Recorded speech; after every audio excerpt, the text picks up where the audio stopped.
Good morning, everybody. We're here. It's Monday. Hi, Colton Cake. Good morning, everyone. I'm going to set up. Can you hear me, by the way, everybody? I'm going to get my YouTube going. All right. They're live, or Court TV is live. Let's see. My thing is green. My circle's moving. Yeah, you guys can hear me, I think.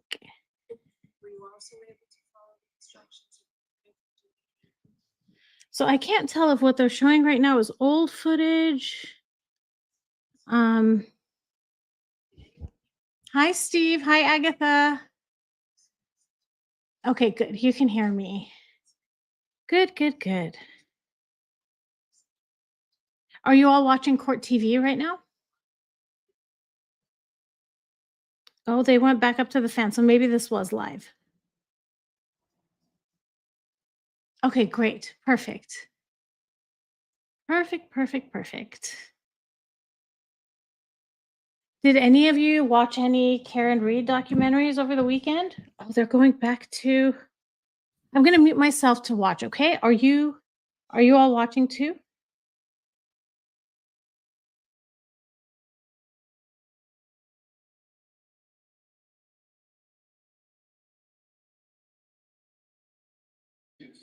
So it looks like the jury just left. Handed me something that I'm going to go read. And they're going to read something, it looks like.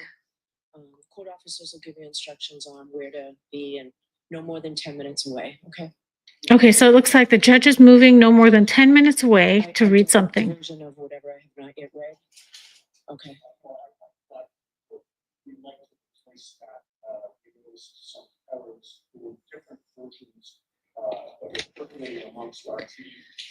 Karen's lawyer is talking, not Alan Jackson. The other one, Ivanetti, what was his name? Has the Commonwealth seen whatever it is that was Okay, you got up to date, Agatha. It is a mess. Okay. What is that lady that's holding the thing over her mouth? Okay. What All is? right. Thank you. Is that someone that's like a translator? I can't tell. I noticed her, well, not her specifically, but someone else doing the same thing earlier. Yeah, so I watched on HBO. I think it's on HBO or it's the court stenographer. Okay, Colton Cake. Thanks. Um, I watched over the weekend the Dateline episode about Karen Reed. Okay, the court writer. Yeah, I watched it over the weekend. Both the Max version, which is um like documentary style from Karen's side. Oh, that's good that they use speech instead of typing because I've heard of people that have had that job that end up with carpal tunnel and their hands get really messed up after doing it for long term.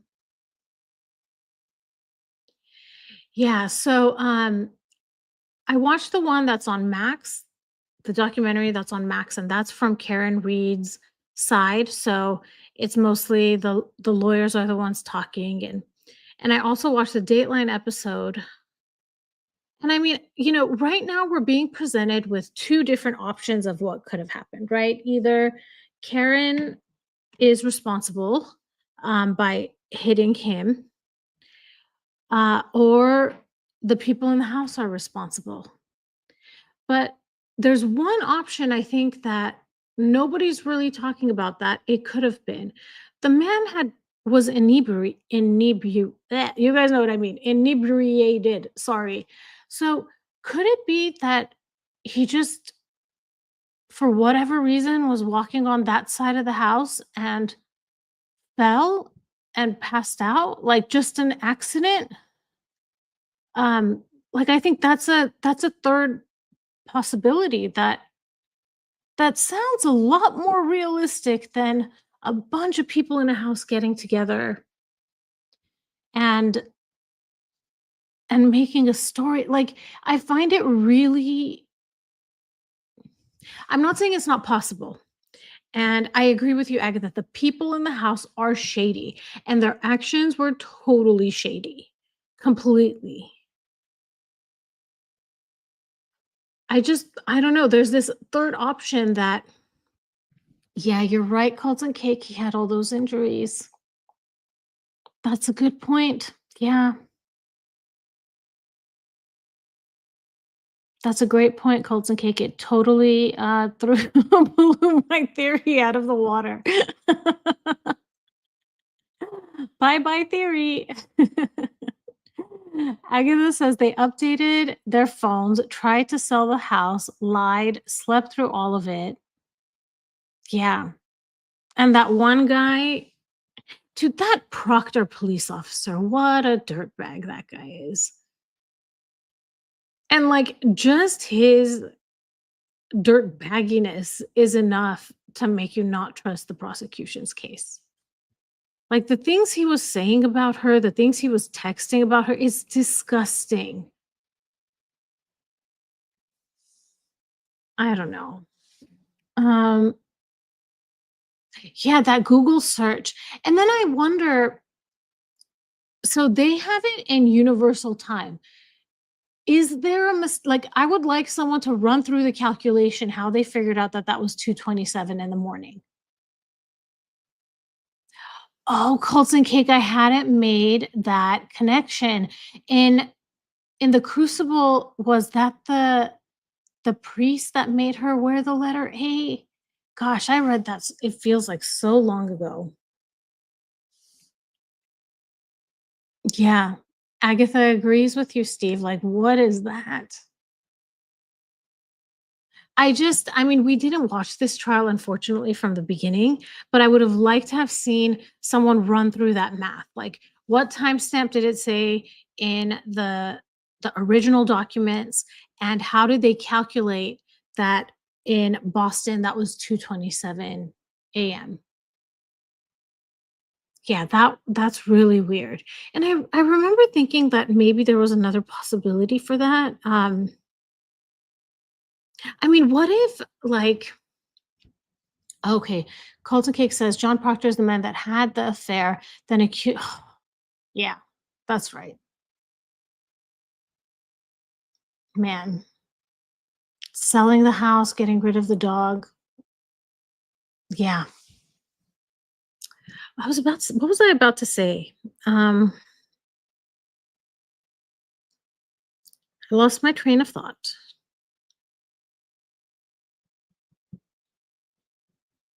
Oh, so that woman Jennifer McCabe. So John was texting her, and as they were arriving to the home, and John said that they're almost there or whatever, and never walked into the house, allegedly. So could Jennifer, hasn't been able to contact um, Karen, just start thinking, what if John didn't make it into the house because he fell outside? I don't know. I give people a lot of benefit of the doubt. That's for sure. Um, yeah, so this is like a Kelton Cake. It's like a witch hunt, a staged crime to blame on Karen. Dun dun dun. Did I do that right, Kelton Cake? Is that what you're going for? Agatha says, I watched this lawyer, Larry Foreman, on YouTube. He is hilarious and presents it very well. Oh, that's interesting. And what was your impression from it, Agatha, after watching it? Hi, Peekaboo. Welcome, welcome. Here we are. Bright and shiny, bright and early in the morning. I've actually gotten so much done already. I took my trash out. Um, I was supposed to wake up at 5:40, but by 5:10 I was up and I was just kind of chilling, and here we are. That they set her up big last time, Agatha says. I mean, just based on those closing arguments from Friday, the prosecution's case doesn't seem strong. I don't think they can get her on um, second degree, um, but we'll see what they think on the manslaughter.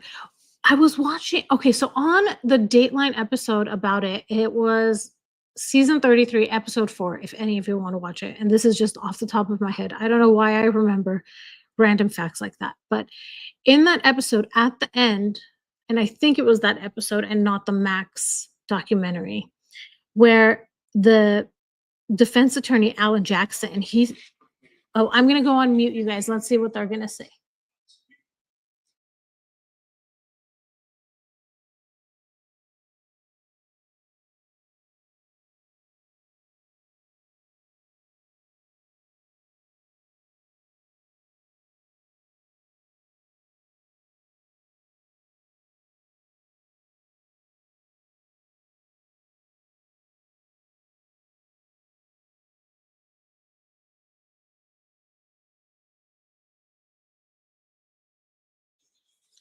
Oh, so there this is nice. Court TV is gonna show some footage. Can you hear my phone? I hope it's not too loud for all of you. Oh, and look, they're showing the Brian Koberger trial right now. Let's see, will they say that they're gonna broadcast it? Man, this live coverage August. Okay, great. Remember on Friday I was looking and it was saying you couldn't find it live streaming. So, you guys, I'm going to share a secret with you. I'm going to get laid off at some point this year, and one of the days they've thrown around is August. So, I hope I'm not laid off in August, but I may find myself with a lot of free time come August. But I really want to I don't want to be laid off till the end of the year. But anyways, Peekaboo says, I don't think they proved that she hit him. Oh, it's okay, Agatha. They told us in January of last year that the site that I work in, they're gonna close. Um, and it's like a 3-year transition plan. Um, and unfortunately, my team is um you know, not not that early in the process. We've already started having layoffs. We've had 2 rounds of layoffs already. Um, and I'll either be in round 3 or round 4. So hopefully it's round 4. We'll see. And everything happens for a reason. Because of this, I started exploring investigative genetic genealogy. You know what I mean? It motivated me to try new things that I haven't done before. I'm also I'm trying to set myself up for it if it is in August because um, I'm also trying to get my project management professional certification. I don't know if you guys know what that is. Um, Actually, I think it's worldwide. That certification is recognized worldwide. It's from the Project Management Institute. And my exam for that is August 1st. So I'm I'm studying genealogy. I'm studying um, for that PMP exam. I have my regular job. I have my YouTube channels, and yeah, it's a lot. It's a lot. I will have time. I will have time in August because at least the PMP exam will be done.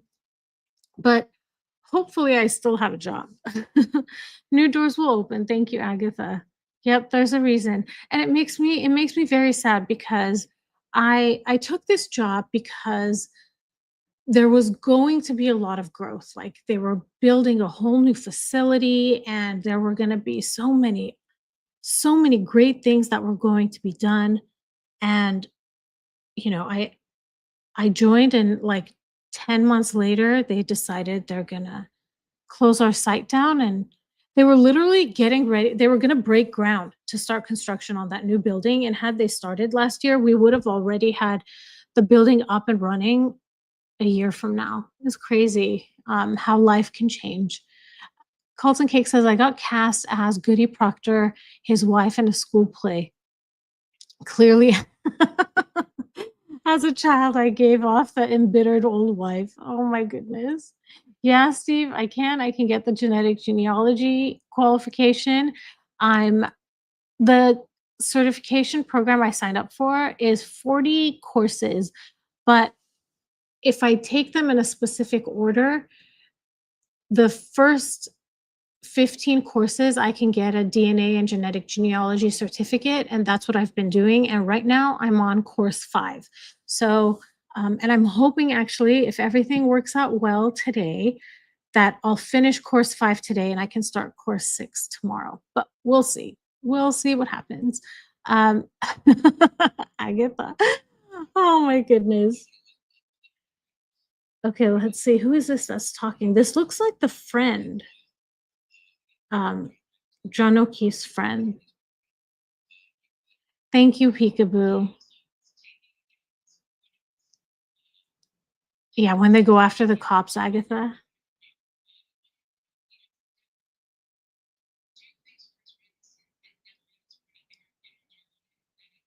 Oh, that's cool, Agatha. Was that fun? I'm practicing with my family also.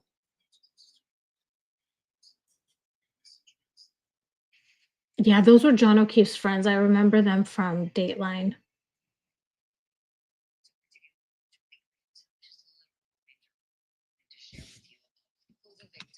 Yeah, it's really sad, and all of this, the victim gets lost and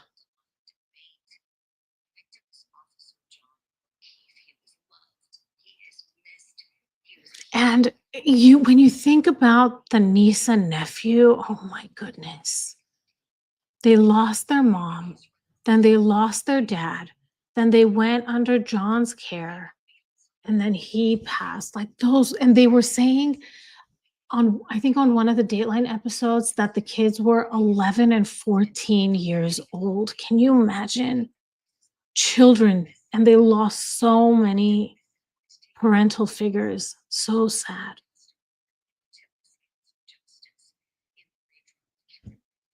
Okay, guys, I'm gonna go on mute because I want to watch this testimony. Are you all watching, by the way?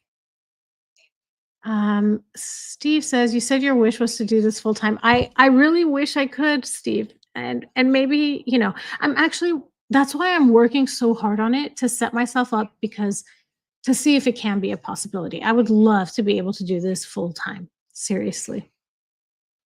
Oh, they're going back to court, it says. Okay, I'm gonna go on mute so we can watch this. Be right back, guys.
All right, everyone. So we're at 2 hours post start of deliberation. What did you all think of that testimony? Let's see. Agatha says every time they say Commonwealth, I'm wondering for a second what the British have to do with it. That's true, Agatha. I get the same type of reaction too. I wonder why they call it the Commonwealth over there. They were the first colonies over there on the East Coast. I don't remember which one specifically, but I mean, we had that tea party in Boston, so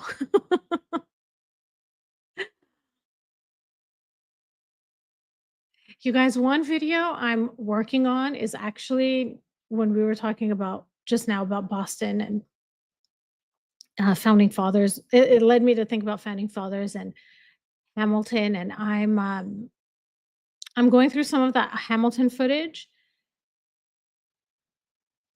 I think I'm going to make a video about it, just a compilation of the weird things I saw Megan doing and um and how the funniest thing to me is that in the musical Hamilton, they bring King George III, and he's in shock that like there's this, revolution happening, and he lost the colonies, and he's he's very funny. And then you see King George III, the actor, in costume, talking to Harry. One of the first memes or funny things I ever made for my channel was showing that those 2 in conversation, and I was like, "I wonder if they're talking about how to take away the First Amendment." Uh, Steve says, "It didn't show she was going fast enough to kill him." Yeah, I think so too. Hi, Teaspoon. Agatha says, "My son saw Hamilton and love it. I don't know much about it, but I know about British kings." It's really good, Agatha. I I've seen it a couple of times live, and it's great. It's actually in LA right now, I think, but the ticket prices are so outrageous, like compared to what I paid just 2, 3 years ago, that yeah, I'm not gonna go, not gonna do it. Colton Cake, who's so hilarious? Who did I miss? Oh, King George III, maybe? Colton Cake? Yes, it is amazing. I love it. Did you all watch? Well, I watched the Tonys only to see that 10-year reunion. So I definitely watched it. Agatha says it's too American. I don't think they'll bring it here. If I'm not mistaken, Agatha, when Harry and Meghan saw it, it was in London, I want to say. Yeah, the king, he is hilarious. Yeah. Yeah, it's a great musical.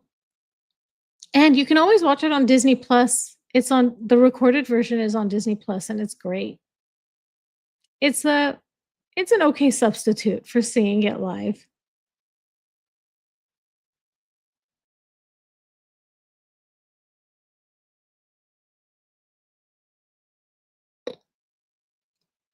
My absolute favorite musical is Phantom of the Opera. Yeah, Disney is cheaper. Disney Plus is cheaper for sure. And I mean, I'm obsessed with Phantom of the Opera. I've probably seen it live like 20 times.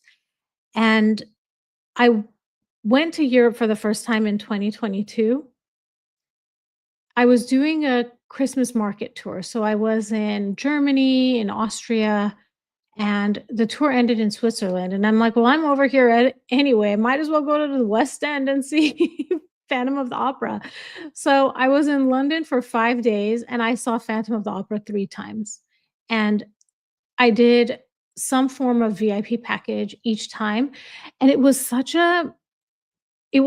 perfect timing because right after I got the tickets, it was announced that it was at least leaving Broadway. No, I went to At the time, I think it was still called Her Majesty's Theater, but she had just passed away. Lisa says, "I can't see Phantom anymore because of what?" Lisa, I'm not sure what you mean. Did H&M have a four-car motorcade? Don't they always? Yeah, it is brilliant. Yep.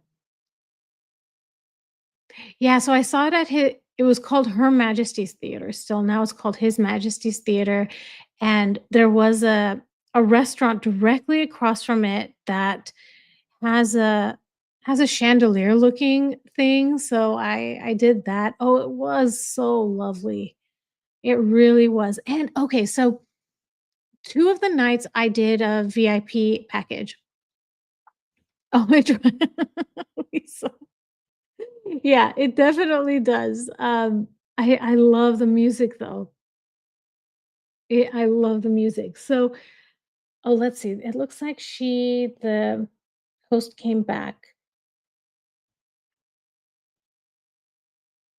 2 hours and 16 minutes. Okay, I'm gonna mute real quick. Let's see what's going on.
Peekaboo says, I've woken up in an empty train at the train yard, 100 miles away from my. Oh, wow, Peekaboo, that is scary.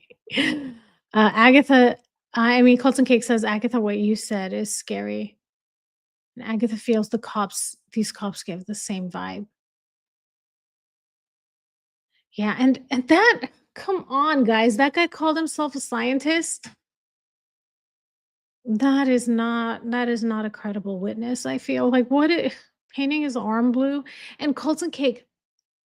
That's exactly it. How can at a low speed, right? Because I don't think she was driving that fast. Could could break a taillight. It has to be a hard impact.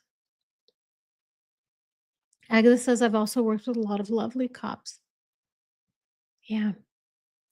Peekaboo says in our village, a youngster almost died of hypothermia while being drunk. He was lucky someone found him. He just slipped on the ice. Wow. Yeah, those two black. So, um, I was saying earlier, Peekaboo, that maybe this was just some sort of accident, like he fell and, that's it's a third option. But all of you very diligent and detail oriented people were like, but he had all those injuries. And it's absolutely true. Yeah.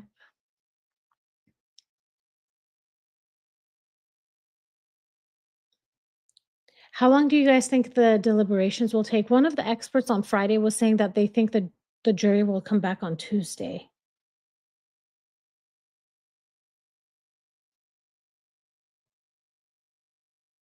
See, Colton Cake, that's what I was thinking too. Like, if he had landed there, could there have been a wild animal that went by? I've thought that too. But then all those other injuries. Agatha says the hypothermia was the second cause because she saw signs and couldn't exclude it, but the head trauma was the main cause. Lisa says, let's not forget Proctor, who would not investigate Brian, the man whose yard John was in because he was a cop. And Proctor never came outside to see what was going on. Yeah, Steve says, I'm aware I didn't congratulate you on your amazing achievement. I was in Host Pit. They said you would never drink again. The first thing I did was go to a bar. You just stopped. That's amazing. Yeah, good for you, Peekaboo. I must have missed that in the conversation. Peekaboo says, have you ever seen a drunk driver crash a car? 99% of the times they get out without any trauma. I've heard that, and I've heard it's because they're they're not as in control of their body, like they don't brace for impact. That's what I've heard. Agatha says every police person ever would go into that house. Yes, and nobody did. You're right. It's shady. Why did nobody go into that house? Absolutely. You guys, my puppy, I have my arm on my desk and my puppy is sleeping on my arm. Earlier, I was muted, but she was messing with the microphone. So I was glad that. Oh my goodness, excuse me. For yawning. I'm glad I was muted because I don't know what sound it would have sounded for all of you. Yeah, totally cute. She's chilling. She's a silly dog, but of course I can only type with one hand right now. Um, yeah, the pig DNA. A passing pig. Yeah. Yeah, maybe that's what left the DNA. Steve. They were saying that it could have also come from bacon or pork had he eaten any, that it could have been on his clothes and somehow got on his arm. So, yeah, where that pig DNA came from, another mystery to add to the list.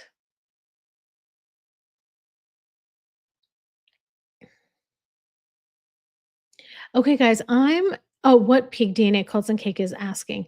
So the they did DNA analysis of the cuts on his arm because they thought the defense was saying that they think a dog caused it. So they checked to see if there was any dog DNA in all those abrasions. And There was none. Um, but they found pig DNA. And so the defense was saying, could it be that there's pig DNA because the dog ate pig treats like pig ears or whatever it is that they give them. So we're 2 hours and 33 minutes into deliberations. Are they going back into the courtroom? I can't tell. Um, he made bacon and eggs shirtless. So there should have been chicken DNA too. Okay, so now they were talking about the Diddy case. Yeah, I saw something about that Diddy's trying to get a mistrial, I think. Oh, Teaspoon, what happened? Why was juror 6 dismissed?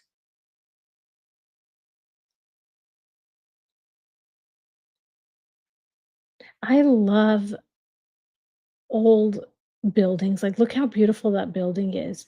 Okay, they're going back to court. Oh, no, they're showing something. Okay, I'm gonna go back on mute to watch this. I'll be back.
Hi everyone, I am back. Let's see, what did I miss in the chat? Peekaboo says 100%, and you know as well as I do, you have to make the choice to stop yourself. And taking one last drink before committing is what I did as well. Yeah. Lisa says the dog Chloe was in the Albert house the early morning of the death. By the time they found John's body, oh, it happened that quickly because Lisa, from what I had been seeing, was that so this incident happened in end of January, and they've been saying that the dog was rehomed May, so like 5 months later. And Alan Jackson, I know I've seen him on Dateline. I just can't figure out what episode it was where I think he was acting as the district attorney for Los Angeles County. I just can't remember which one it was, what case it was, or probably multiple cases, honestly. Steve says, Peekaboo, yes, I want to detox, and that's when I stopped. Then rehab and had person centered therapy. Congratulations, you guys. Colton Cake says, I don't think they have even proven that she backed into him, let alone meant to back into him. Yeah, this was not, I can't imagine that they come back with a guilty verdict. The evidence doesn't show it. Agatha says they didn't have to remove the dog right away because they knew no one would test her. Yeah, I don't know why. I remember thinking that it was in May. Um, or at least that's what they testified to. Whether or not that's the truth, um, oh, Peekaboo, go ahead and talk all you want, please. Please, please. And, um, if you don't want me to highlight the chat, let me know too. I wonder how, um, maybe if you don't want me to highlight your chat, like to put it on the screen, maybe put an NA and then tech and then write, and that way I won't highlight your chat. Yeah, I like that we're a small group because, I can highlight every single one of you, and it really it really is a conversation.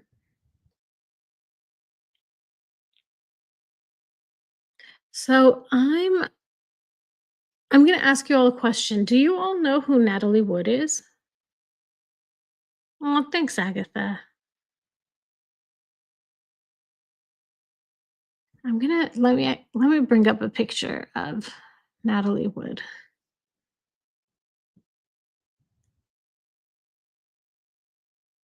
Okay, Agatha knows who Natalie Wood is. Let's see.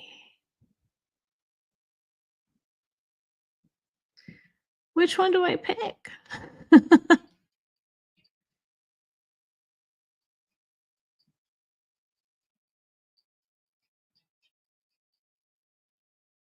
Okay, I'll pick this one.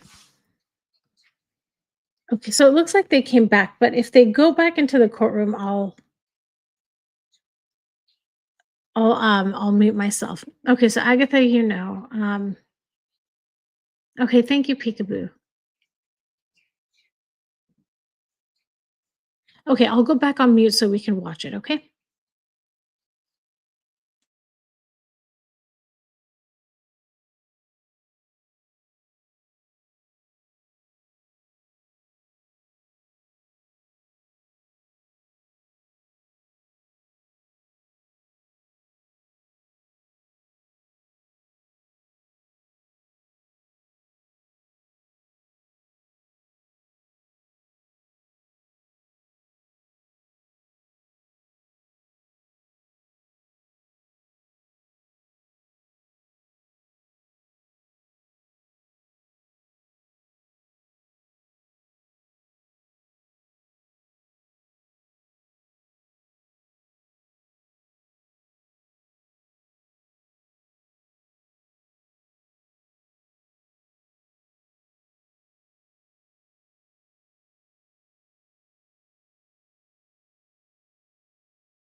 So which of these two experts do you trust more? The one with the blue arm or the one the defense called?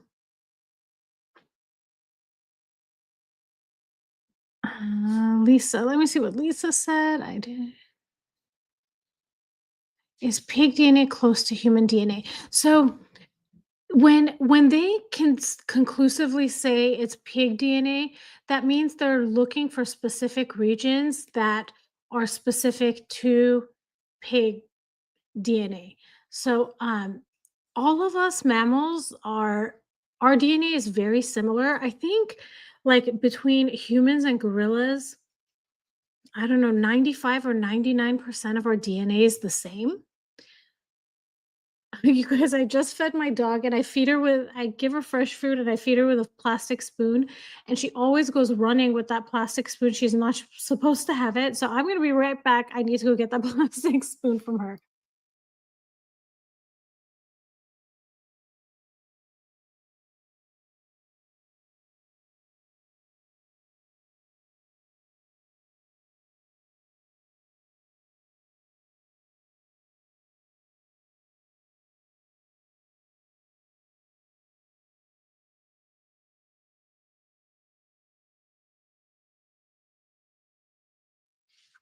Okay, sorry, I'm back. She's so funny, and when she runs to the couch, I know she's up to no good. um, okay, so good argument, but the pattern is German Shepherd, or at least the bigger dog. Lisa says Chloe was a mix of German Shepherd and something else. I don't think their DNA is that similar. I mean, there are regions of it that are very, very similar, but when they develop these testing kits, they're looking at regions that are specific to each animal. Spoon feeding her. I guess what I should say is I scoop it out with a teaspoon, a plastic spoon, I mean, and I want her to be able to lick the spoon to get everything she wants off of it. I monitor her, and once she's done, I take it away. But if I'm not paying attention, she'll take that spoon and she'll run over to the couch and I'll know she's up to something. Um, Peekaboo says Grok says it will take about 3.5 to 4 seconds to get to that speed in reverse. So even with spinning tires, like that's something he would hear, right? Yeah, she is my baby. She's such a little girl, little angel. And man, she is a troublemaker. She's one of those dogs that, like, I don't know how to describe it. Like, they give you the look like trouble's coming. I'm about to do something. And for example, I don't like it when she chews on the comforter because sometimes she'll chew on the comforter. So she'll purposely do it. So I tell her, Aurora, don't chew on the comforter. And then she'll get into the pose of like, well, come and chase me then. But yeah, it's cute. They might have eaten pig. Yeah, they might have. They might have. I mean, what were they? Did they go to dinner before? What did they have? Was there any barbecues? Peekaboo says the fastest Lexus going forward 1.2 to 1.5 seconds in ideal circumstances to get to 25 miles per hour. Yeah.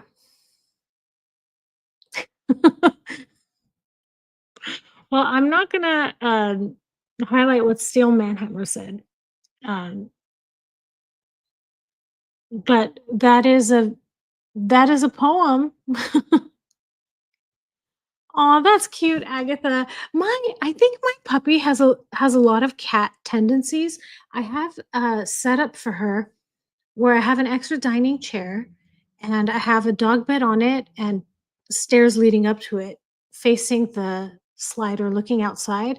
She spends the majority of her day there just looking outside. It's really cute. She enjoys people watching. These animals, they're the best, truly. So yeah, what did you guys think about the two different experts um, regarding the accident reconstruction.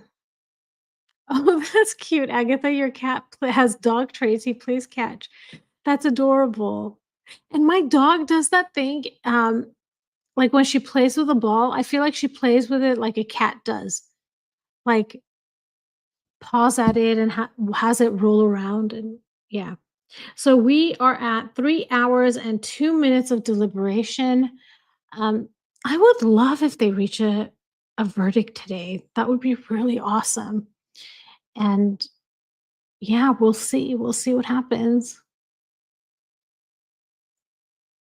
Steve says, my dog would sit in front of the TV when he wanted to go out. That's adorable. They're just the best, these dogs. Colton Cake says, my dog has cat traits. She won't fetch. Oh, that's so cute. Oh, it looks like they're back interviewing that witness. So I'm going to go back on mute.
All right. Can you hear? Okay, good. I'm unmuted. Steve. It might as well have been giraffe DNA. Hi, Cindy. No worries. Nothing has happened yet. We're basically on verdict watch. At this point, the jury has been out and deliberating for a little over 3 hours, and we're just waiting. We're hoping that today the verdict will come down and we'll see. Colton Cake says, I mean, like it was cop DNA, but they can't. Oh my goodness. Yeah, so I don't know, the defense put on a much better case, I feel. Lisa, I haven't watched that yet. So, um, juror number 5 had an interview. What were some of the things you found interesting, Lisa? I haven't watched that yet, and I saw yesterday that Brandon Boudreau was on a live stream. I don't know. So July 25th, right, is the sentencing for Lori Vallow, I believe.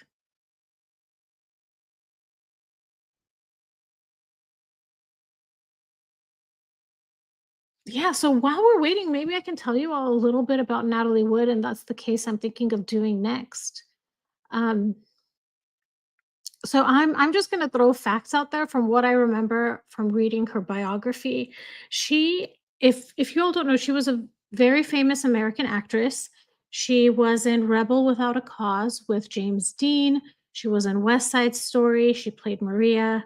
She was in Splendor in the Grass, I think it was called, with Warren Beatty.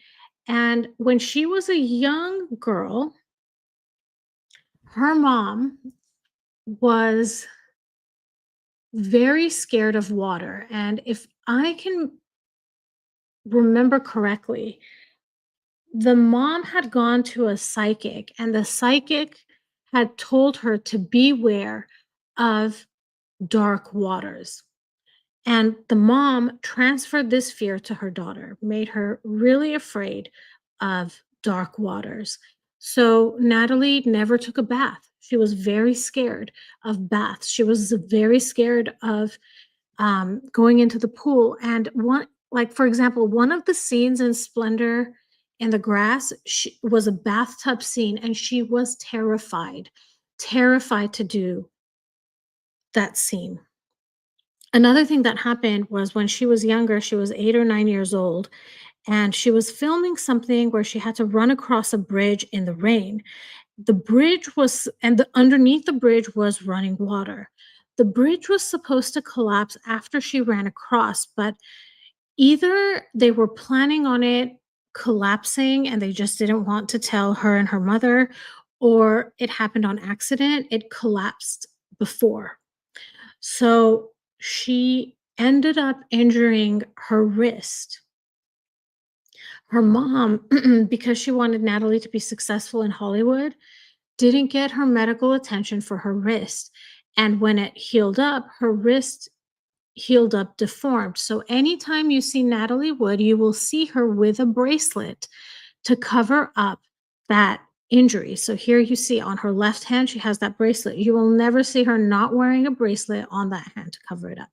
So why do I bring up all of this and the fear of water and all of that? It has to do with how she passed away, and it looks like they're coming back. Let me see what all of your chats are saying. That'll be a good video, Cults and Cake.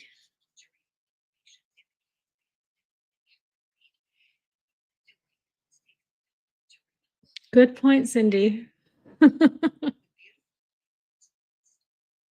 Okay, I'll go on mute so we can watch this.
All right, everyone.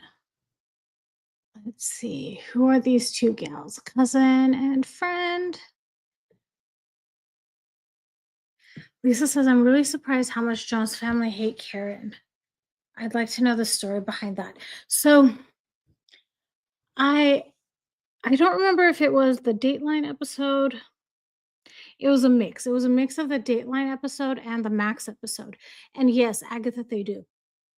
So in the Max documentary, that's 5 episodes, Karen talks about how she asked John's brother, who had identified him after he had passed, and and this is according to Karen, asked him what he looked like. And the brother said he looked like he had gotten into a fight. So the original thing that the family was thinking was that this was some sort of fight. And Karen goes after, so Karen was on a psychiatric hold because she had been talking about hurting herself.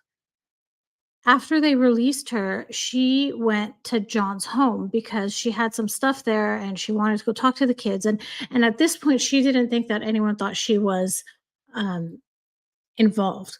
So she goes over there, she's chatting, she talks to the children, she talks to the family, and then a phone call comes.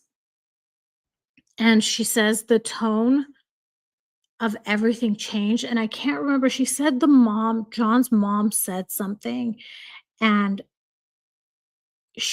Karen left. Karen was there with her dad and her brother, and they said that the energy in the room like changed all of a sudden after that phone call, so they left.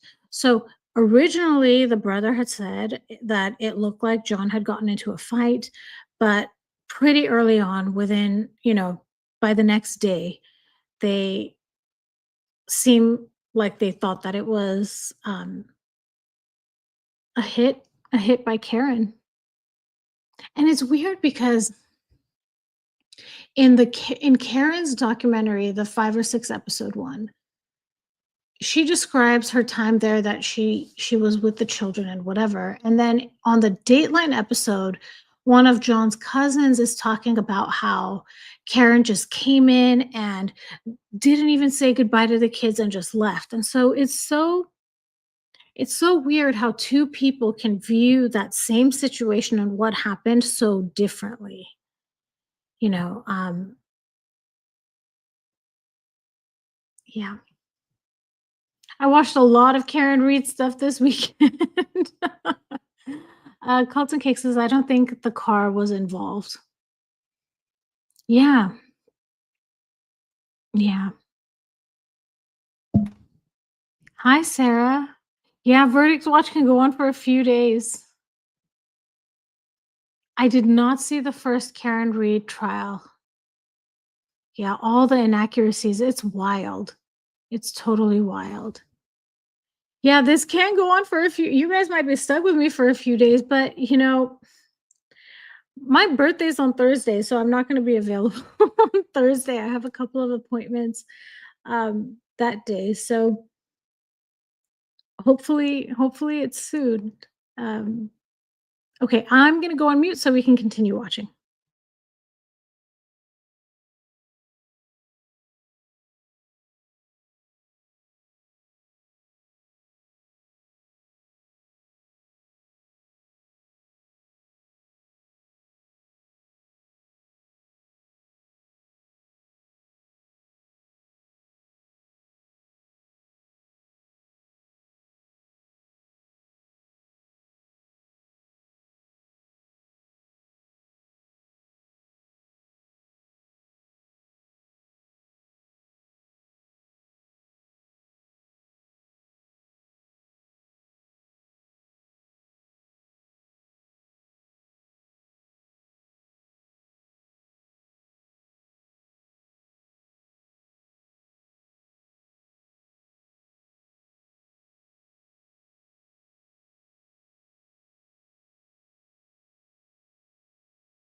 All right. Let's see. What did I miss? So yeah, Agatha, do you think that it might be MS? I don't know that it's specifically MS. I just remember that earlier that had said that um she got diagnosed with MS, and I noticed, like, when I first watch her and I watch her talking about John, my immediate reaction is, why is she smiling? Why is she smiling? But if you look at her talk, she always has that smile, even when it's something that should be upsetting to her. Like, okay, let's say she was involved in this John thing, right? Let's say she was involved, and maybe that's why she's smiling. But when she talks about the hardships she's been having, about going through this trial and um, having these lawyers and having her life that way, she still smiles like that. Like, and I don't want to call it a smile. It's that her lips get upturned. Yeah, it looks different, right? Yeah. Yeah, Agatha. We're learning a lot, I feel, through her because the original like instinct is, why is she smiling when she's talking about it? Yes, she hasn't had a mask slip regarding that smile, and it's just on one side. Yeah. I think if I'm not mistaken, uh, the body language guy, he made a true crime channel, and I think he analyzed or he was talking about Karen Reed, but I've missed it. I haven't had a chance to watch it. I love spa days too. I haven't had one in a while. I'm um I'm gonna go get a haircut and I'm gonna take Aurora with me, and then maybe I'll go to the nail salon and the shopping center I go to. There's a couple of stores there, so maybe I'll go shopping a little bit. Next to my nail salon, there's a sushi spot, so maybe I'll go get sushi. Yeah, but you guys, I told you I might get laid off in August, so I really should not be shopping, but it is my birthday. So, yeah, she shows her true emotions um when she's disgusted. Yeah. Yeah. Yeah, it's going to be a good day. It's going to be a good day. I'm excited. I'm excited. What else should I do that day? I think that's pretty much all I have planned. Um Take the pup with me, and she loves going out. Silly girl. Thank you. Thank you. It'll be Thursday. I'm turning 43. You know what's crazy? My birthday is 2 days before Prince William's birthday on the same year. He's June 21, 1982, and I'm June 19, 1982. It's crazy. 2 days difference. Isn't that like, to think that my biological mom, because I'm adopted, my biological mom and my adopted mom, I mean, sorry, my biological mom and Princess Diana were pregnant at the same time. Wild. Yeah. Okay, so I'm really new to eating sushi, and I didn't grow up eating fish, so I'm pretty particular about it. But there's this, I think it's called crispy rice. Oh my gosh, it's so good. It's literally a block of rice that's fried, and then they put spicy tuna on top of it. This is it for me. And that sushi place has it. So that's probably what I'll do for lunch. Yeah. I'm thinking that's what I'll do. Oh shoot, that was loud. Sorry guys. How did that volume get so high? A pamper me day. Yeah, that'll be me on Thursday. So we're at 3 hours and 43 minutes of verdict watch.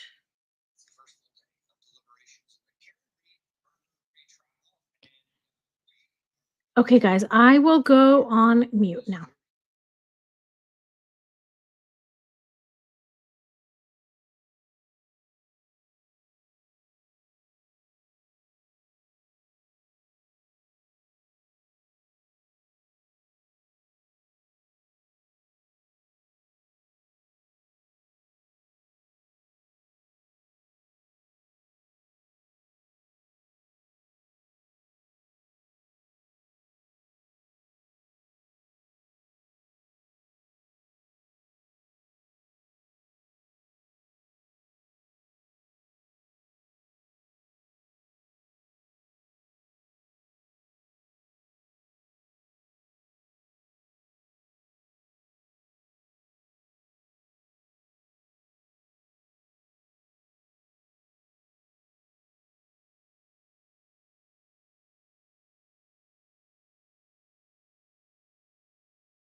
I do too, Colson Cake. I love them.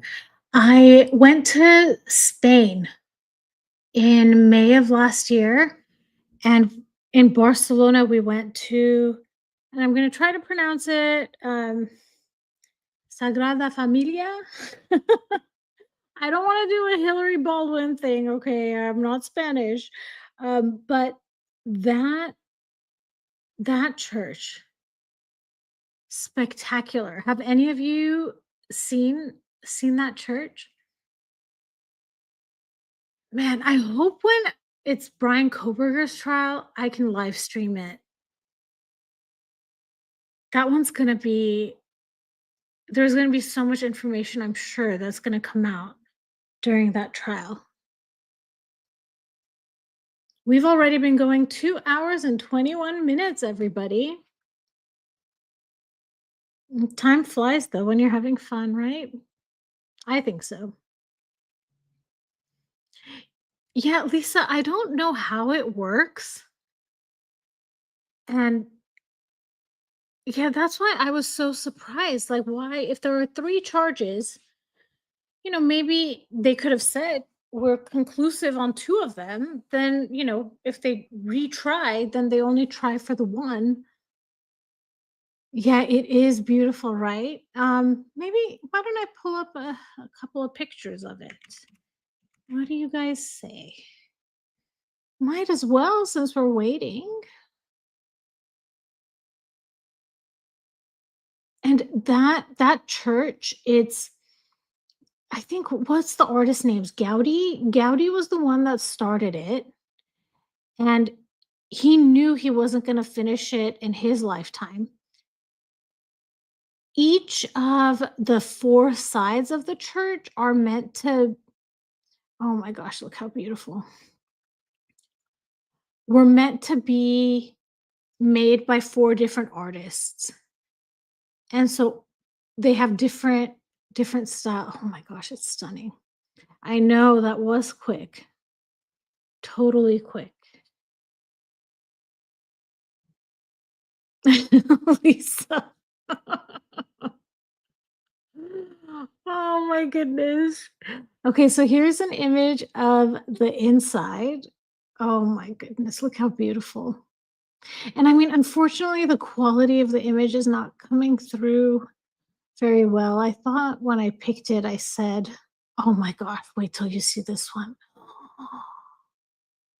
And I can tell you that the lights, the stained glass and the lights, oh my goodness. It's stunning, absolutely stunning. Then here's an image of the outside, but I can't tell if this is some type of, if there was any photoshopping that was done, just because there's not a whole lot of people around. And then where's the other one? So I have four pictures. Oh, what happened to my fourth picture?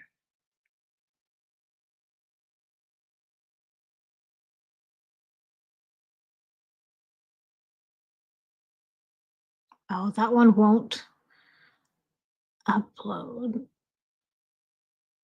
Yes, Steve, I went to Innsbruck. Oh my gosh, I loved it. I feel like I loved Austria. I really loved Austria. Um, it's no secret I love musicals, right? So when we went to Salzburg, I kid you not, I was crying in Salzburg because there are spots that it's like unchanged from the movie. Like Julie Andrews walked here. Like I know exactly what scene this is from. I didn't get a chance to go to Vienna. Um, let me get you guys more pictures because let's see if this one will work. Okay, this one might work. Okay. I don't know why when you do a Google image search and you specify like I just want JPEGs, but it'll give you images that are not JPEGs. This is the side that Gaudi designed. So this side is meant to be the birth of Jesus. So it's hard to see, but you can see at the top the nativity scene, I think it is. And then there's another side that is more modern. Oh my gosh, what is this? So here's a different side, and this was done by a different artist, and the style is more modern. Mm, sorry, everyone. See, it won't work. Maybe I should share my screen. That might be the easiest thing for me to do. Oh, it looks like they're back. Let me mute. And that's another thing, Cindy. The spires. There's gonna be. Oh my gosh! Like there's a specific number of them that they're making, and I think there's supposed to be 12, one for each of the disciples, maybe. And I forget. I'm sorry. I'm sorry. My memory is not great. Okay, I'm gonna go back to mute so we can watch what they're talking about, and I'll be back soon.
All right, everyone. You know what? Okay, so I was able to pull up the what's it called? The Sagrada Familia um website. So I figured I could show you all. Let me see how it looks here. Okay, you can all see it. Look at that. Isn't it beautiful? And let's see, is there anywhere that says hmm, I wonder if you can see pictures. So these are Gaudi's other buildings that he had designed, and here's Sagrada Familia, but I wish they had more pictures. How about here? Would that have it?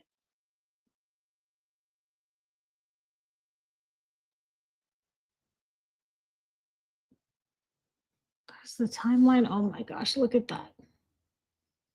They think it won't be finished until 2040, I think. Let's see, maybe it'll say it here. Oh my goodness, look how beautiful.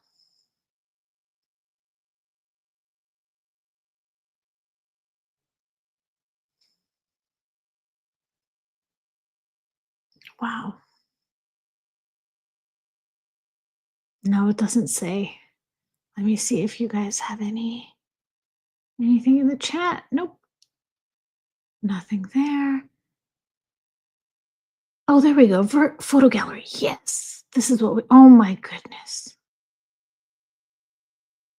Wow. Here, let me make it full screen. Oh my goodness. So beautiful. Like all of that detail. Oh my goodness. Stunning. So this is the side that's modern, the modern art version. Um, and this is the crucifixion. Gorgeous. To be honest though, I really like the what would it be called? Like the Gothic era of art. And so I my preference was this side, the nativity scene.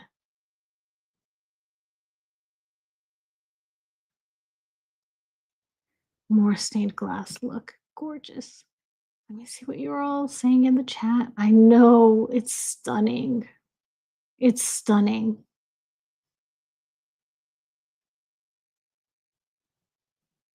Oh my gosh, look.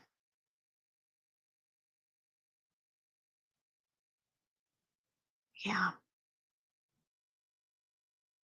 it's absolutely beautiful.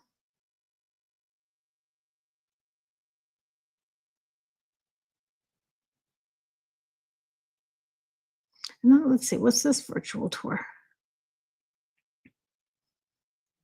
Every inch. Yeah, it's perfect. It's perfect. Let's see what this virtual tour is like. Oh, let's go that way. Oh my gosh. Wow.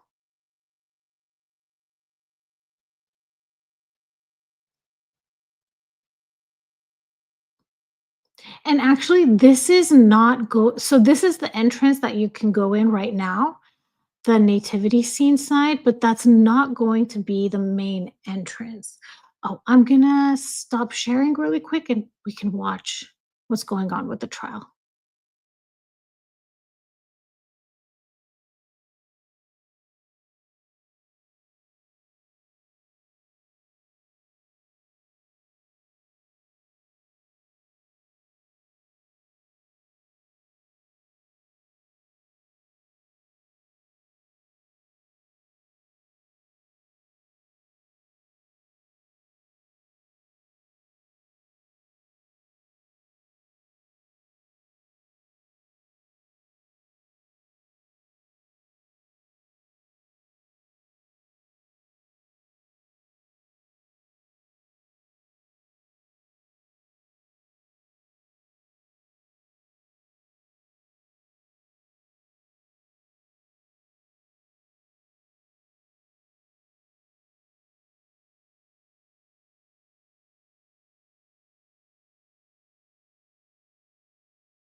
All right, everyone.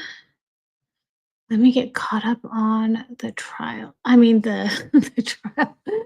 On the chat. I went to Colton Cake says I went to Eli. I hope I pronounced that right. Cathedral, and we were walking around. We realized all the previous priests were buried in the floor. Yee, that is creepy. Colton Cake says we dared each other to step into the room, and at that exact moment, my foot touched the ground. We heard this overwhelmingly loud monk chair singing, monk choir, sorry. Yeah, that's pretty scary. Steve says Innsbruck is still my favorite because it is still so original. When we went to Innsbruck, we went to this one area in the mountains, and we did a horse-drawn carriage ride in the snow. I mean, it was like straight out of a Hallmark movie. It was, oh my, I just, you look at your life and you realize how much you appreciate all the things that you've experienced. Like, I can't believe I was able to experience that. It was amazing. Colton Cake says, turns out it was just choir practice in the main hall. The timing was insane coincidence. Yeah. Cindy agrees, Colts, that's pretty scary. Yeah, have you all voted in the court TV vote in the chat? I'm gonna vote right now. Let's see what it says. Okay, 83% say not guilty.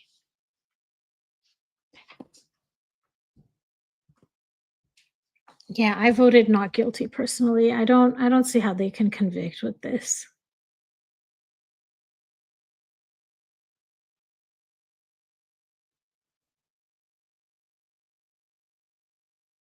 We're approaching 12 p.m. their time, so it's 11:45 Boston time. So I wonder if they'll be heading out to lunch, um, or are they stuck in that room all day? I actually made a post about that. I used a scene from Hamilton, um, where Aaron Burr is singing about how he wants to be in the room where it happened. Oh, it was pretty funny. I wonder if I can bring that up, um, share that video with you all. Let's see.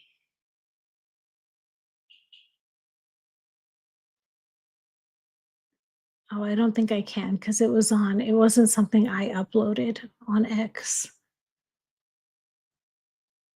The one in Prague. What is in Prague, Lisa?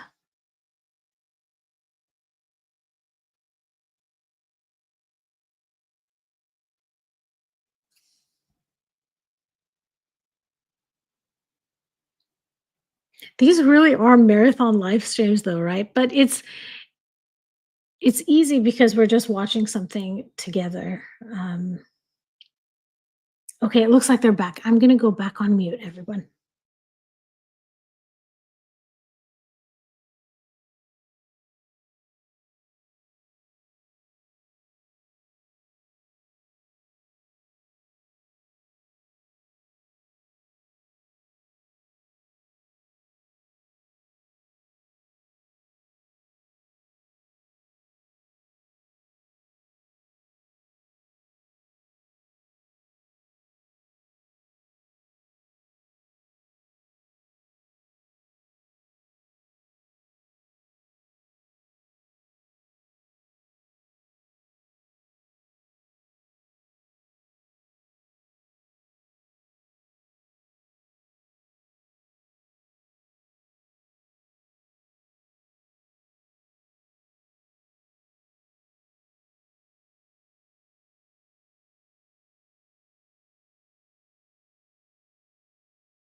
All right, let me see.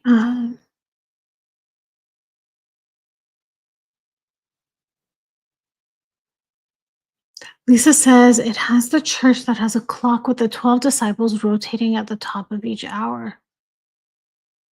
I know, cults. It's very suspicious. But then I wonder why did the defense not call Proctor? Yeah, it's suspicious, Teaspoon, for sure. The lead investigator being fired tells me she was being set up, Teaspoon says. Yeah, cults and cake. I wonder which hour is Judas. Um, let's see. Lisa says, I think that's supposed to say Judas was replaced. The 12 took a vote and Jesus chose Paul.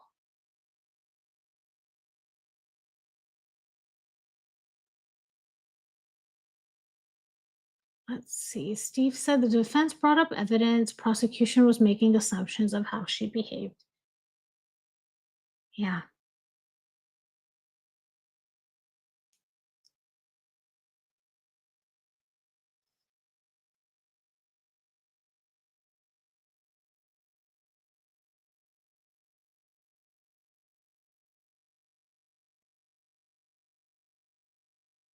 And Proctor was fired because one of the reasons was because of his conduct during this case.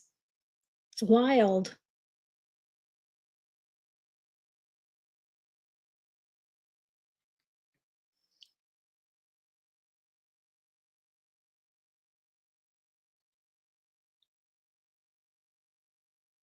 I wonder, so Court TV probably streams things live all the time. I wonder what they're streaming tomorrow. Meaning if this trial is done, what are they going to be talking about tomorrow? Maybe that should give us direction on where we should go next. Because I have a blast on these with all of you. Oh, yay, Agatha's back. Welcome back. There's someone in the Courts TV chat whose name is Side Bah, B-A-H, it's spelled, and I think it's supposed to be like the Boston accent. This is their username, Side Bah. It is so much fun. Yeah, welcome back. Welcome back. Glad you're all here with me. It's a good time.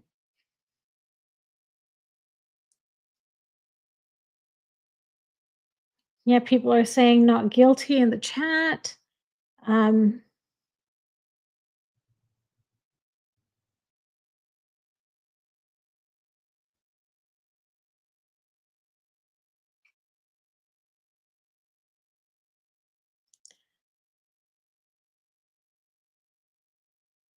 I wish Court TV would show even more of the testimonies, right?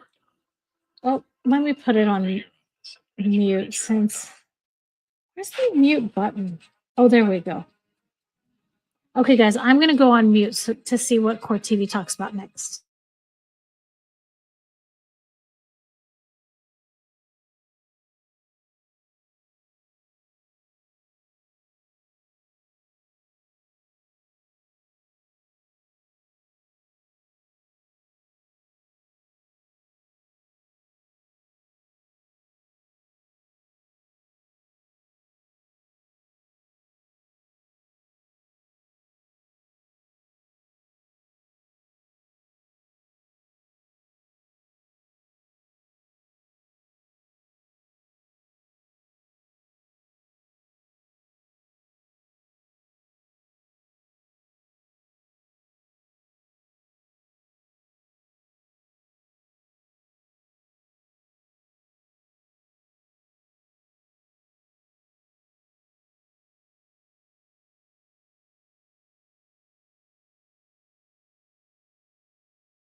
I have never heard of this Colton cake. Have any of you heard of this? Lisa says Judge Bev's brother represented Brian Albert's brother. Wow, in his DUI murder trial. Wow. Cindy says, so they are trying to say that she hit him before she went to John's house. Yes, that's my understanding of it. Okay, I'm going to go look up this garden hose murder trial. Maybe I could share my screen. Sorry if my typing is too loud. Oh, look, the first thing that pops up is a court TV.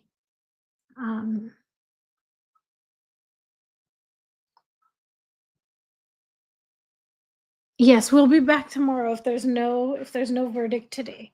Yeah, we'll be back. We are in it, you guys. We are in it to win it. We are gonna watch this. Especially because the last time we were watching for a verdict, StreamYard crashed. It was terrible. It was so terrible. I'm hoping we don't end up with something like that this time. Okay, so this is the trial about that garden hose murder. Let's see what it says. Michael Colucci is accused of murdering Sarah Lynn in May 2015.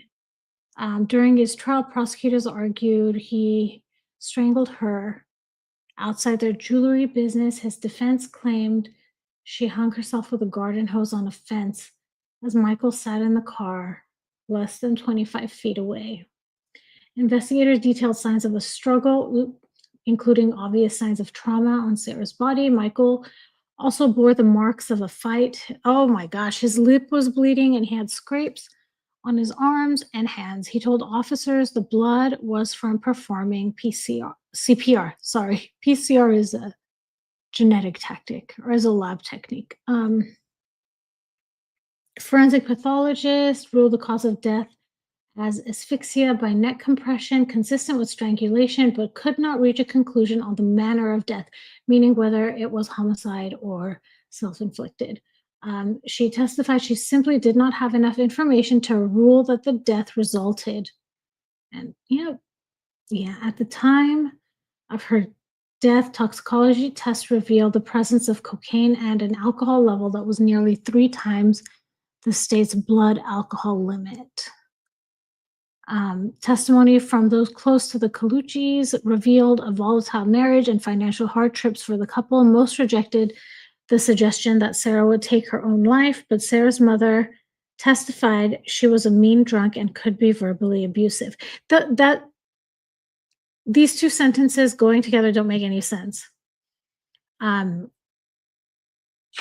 okay. I'm gonna go back on mute, guys, and let's see what happens.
So, Colton Cake.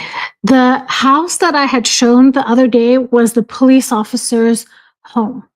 Karen had a home, but I think it was further away from Canton.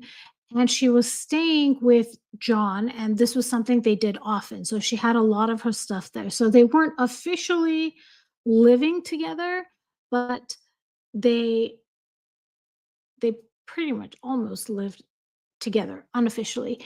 There I haven't seen any mention of them having a dog. And in fact, I'm remembering when they went to arrest Karen the second time, she was concerned about the clothing she was wearing. She was concerned about getting medication and she was handcuffed. So she was like, "Can I please just go get these things before we head out? Like, can you uncuff me and let me do these things?" And she never once mentioned doing something for a dog. And I feel like if she had a dog at her home, not John's home, she would have asked for that. Am I on mute? Yeah, okay, good. My that circle is moving. I like Cindy says, I like how the doctor said, that is not what I said. Yeah, I'm trying to see. I am on a major search right now to find any trial that has a public feed that I can stream. A lot of like the information I'm seeing is that if I make it so that my face is prominent, and of course I'm a faceless account, so this is what I think the screen would look like, and the court TV or whatever it is that's streaming is much smaller and in the corner. I can stream it without audio. But what's the point of streaming it without audio, right? Like, I don't know.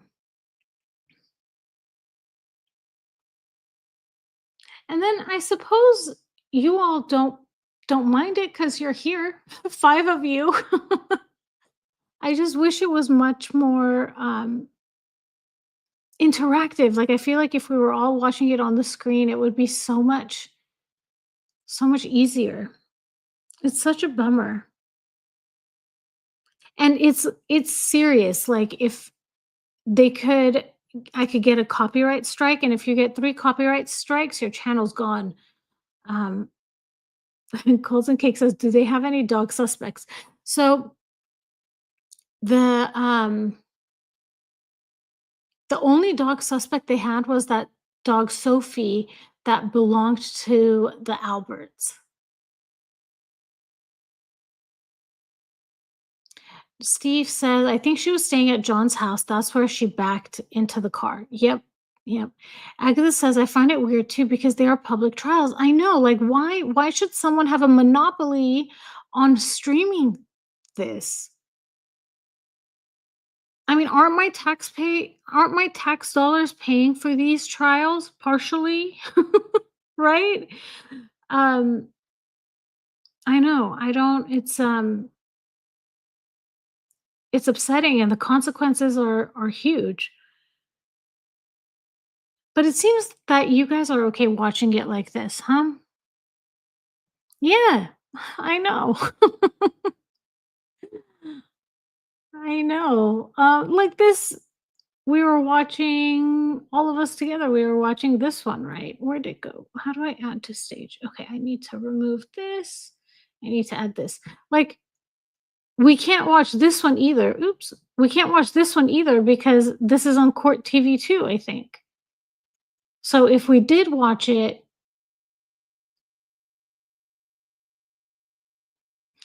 oh, that's the day Sarah died marked 18 years since the death of her first husband. Wow, before arriving at their business, the couple visited the cemetery where her late husband was buried. Prior to that, Michael had met with a civil attorney while Sarah waited in the car for him. Hmm. Why meet with a civil attorney? That's interesting. Anyways, let me go back here. I'll add this back to stage.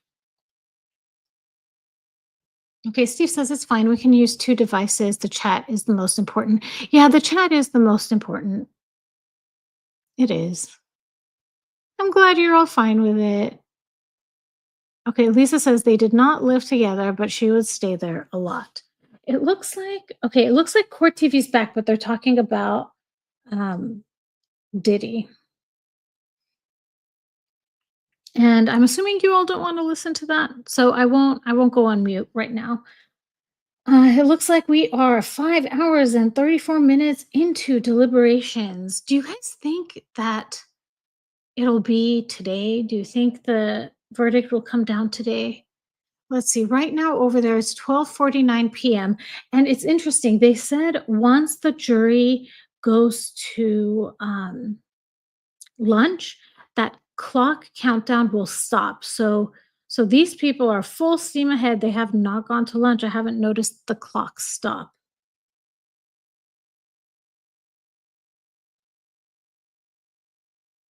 Interesting. Yeah. Agatha says I was pretty sure it would come back today. Well, Colts and Cake, I bet there is so much they don't want us to know about that one. And here I am with my conspiracy theories. Um, I know. I don't know why they're not broadcasting the Diddy trial. I was a little bit surprised that Kanye showed up on Friday, I think. They lost juror number 6. Steve, do you know why they lost juror number 6? Why did that happen?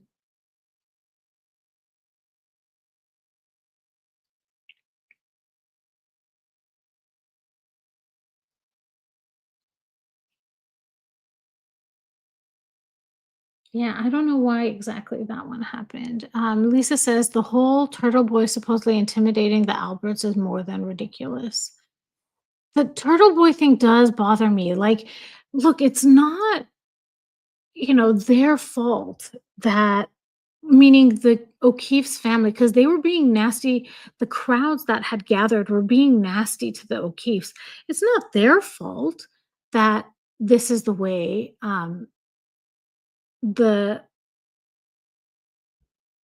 sorry, I lost my train of thought. I get distracted so easily because I saw Colton Cake's comment about Johnny Depp and Amber Heard, and just my brain turned off. It just turned off. Um, so as I was saying, okay, Colton Cake is asking who's Turtle Boy. So a lot of people didn't know about this trial, Karen Reed and whatever. And Turtle Boy was a high school teacher turned blogger who started covering this case, and it blew up. And it used to be, and this is kind of a Meghan Markle thing that I'm gonna tell you. It used to be that Karen Reed would get information to Turtle Boy through a source. Like there would be someone, a middleman, basically, to give him information. But then she just started giving him information directly, and he would use this information as much as, from what I understand, on his podcast. And that's why all these people are there wearing pink. This movement was started by this podcaster named Turtle Boy. And Colton Cake says it would be like the Johnny Amber trial, but on steroids. That one was live streamed, wasn't it? Did Popcorn Planet, did he live stream that? Was it on Court TV? I need to find out about that. Because how did people live stream that? I'm sure people were giving commentary about it. Look, they're showing us the fan. Okay, I'm gonna go on mute to see what they're saying.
All right, everyone. Lisa says the arrest was uncalled for. Her attorney told the police she would turn herself in if it came to it, but the police made a public spectacle of it instead. Yes, they did. And the sorry, I lost my train of thought. Again, there's a lot of activity happening outside my door. I hear a lot of stuff back there. So, Cindy, here's the problem. When they did DNA analysis of the cuts on his arms, which are suspected of being dog bites, there was no dog DNA found, just pig DNA, unfortunately. And the dog is in another state. I believe Steve was the one that said that the dog was in another state. So, yes, it was a spectacle. They arrested her in her pajamas, and there's body cam footage where she's asking them, "Can I please," like, they're handcuffing her, and she was asking them, "Can I please go change my can I please go change my clothes?"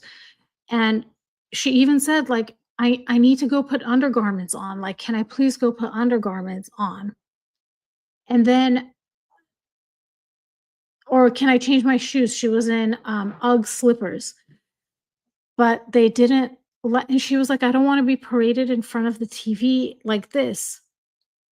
So then the body cam footage actually shows, I think it's Proctor and I don't know who else, but they're talking to each other and one says to the other, "Can you believe it? All she cares about is what she's gonna look like on TV, and, she's crazy," or they said something like that. And it's like, dude, if you're not wearing undergarments, wouldn't you wanna go and, like I don't think what she was saying was unreasonable. She wanted to be comfortable before being paraded in front of the world, basically, right? Yeah, Steve says the dog was rehomed to another state, so so Steve, I don't know if you so it couldn't testify.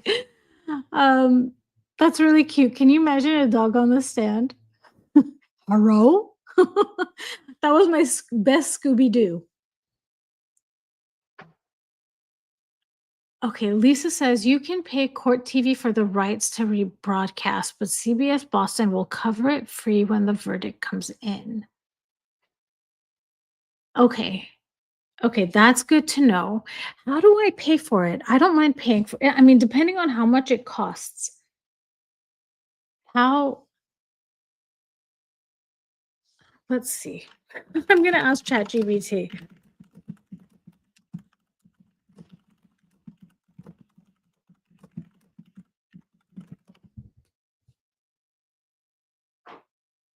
Colton Cake says, yeah, it's not like she went to get her hair and makeup done. She just wanted to be covered. Yeah, especially coming out of a police car, you know? Lisa says it took 3 days to get a verdict for her when she was a juror. Yeah, we're not even if you really count it, they didn't start till Friday afternoon. We're not even 1 day into it, really. Let's see, they offer so it says Court TV offers a licensing request form. Pricing is not listed. It's typically negotiated case by case. Okay, I'm gonna go on mute.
All right, everybody. Yes, peekaboo, we are still going. We are on verdict watch. Cindy said, "What a crock. If a homicide occurred at my house, I bet they wouldn't let me sell it." They didn't even search the house, Cindy. Nobody even went inside the house. You would think, like, if this happened anywhere else, you would go and ask, "Did you hear anything?" Right? Oh, yeah. It's bad. Their investigation is bad. That alone should nullify her even being on trial. Colton Cake says, "I never knew they could seize property without a warrant." I I didn't hear them saying that. I may have missed it. Um, but yeah, I don't know if that's true or if that happens. Not sure. I'm not sure. We are at 4 hours, everybody. Can you believe it? It's great because I have my court TV playing when it goes on, and then um, I'll go and I'll take care of something around the house, and then I'll come back and we'll chat a little bit, and then court TV will come back on. So it's like incredibly productive, I feel. Are you all doing the same thing too? Just walking around and doing things? And you know what? I should start marching at my desk because I've decided, you guys, that I'm gonna work on being healthy. And just now I had groceries delivered full of fresh fruit. So the next time the we take a break and we start watching the footage, I'm gonna start putting away my all my beautiful fruit that I just got. I also got, I don't know if you guys have ever heard of it, but Instagram, it targets me, you guys. I don't go searching for stuff to buy. It just shows up in my feed. I'm targeted. I'm a victim of this. And I'm totally joking saying that, you guys. I don't mean it. I have complete control over what I buy and what I don't buy. And anyway, so I saw an ad. It's like a pouch that has a smoothie in it. It's only 90 calories, so it's not like a heavy, heavy smoothie. And it includes, I think, 2 servings of vegetables. So I purchased that today. I don't know when it'll get here, but I'm gonna try to be healthy, guys. Gonna try. Let's see. Colton Cake says they took her phone and car without a warrant, then had to write an affidavit to justify it. You just did the dishwashing. I did that earlier, Steve. So funny. And I didn't share this with you guys, but as I was doing the dishwashing, well, after I did the dishwashing, I've purchased new dog stairs for my dog. So I was putting on the little adhesives that go on the bottom of the stairs so that it doesn't glide too much on your phone on your floor, I mean. And a spider came. There was a spider. It's so scary. I hate spiders. I hate them. I hate them. So, it's a good thing I was muted because I was only, I don't know, 10 feet away from the microphone screaming like a maniac because there was a spider. I hope I was muted. You guys didn't hear that, did you? A couple hours ago, someone screaming in horror. I'm gonna go back on mute, everybody.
Yes, everybody. Yes. Fast and healthy, Agatha. Yes. That's why I did it this way because if it's not convenient, it's hard for me to do it. And but yeah, this is so convenient and I'm putting them in glass containers because I don't know. I don't know.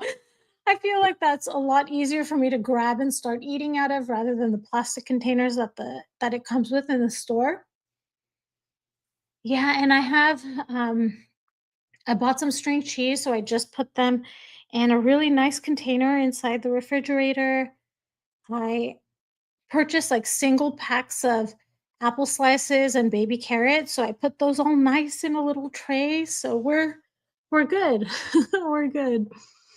Steve says, if you want to have a tidy fridge, watch With Love Make It. Oh yeah, that's a good point, Steve.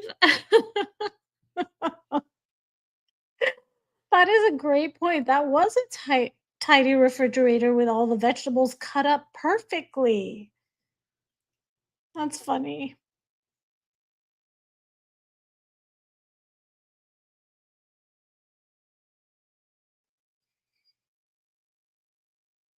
Yeah, I agree, Cindy. I don't know how to pronounce his name, but he's shady. I agree completely.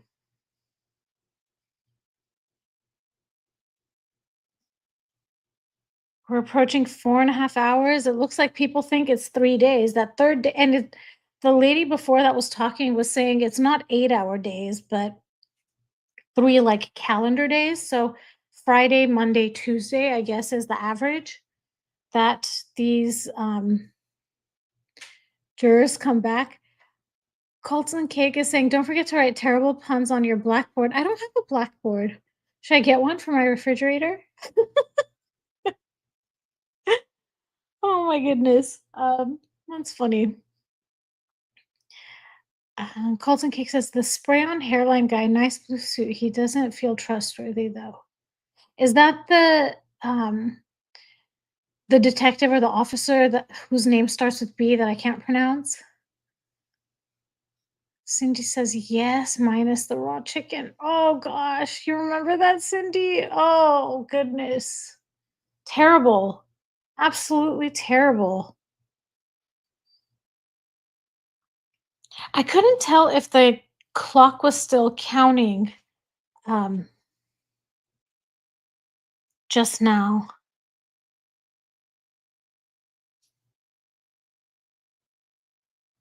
Like if they went to lunch, if they're still considering that deliberating. I wonder. I don't know. I mean, not that it matters. They probably need a break too.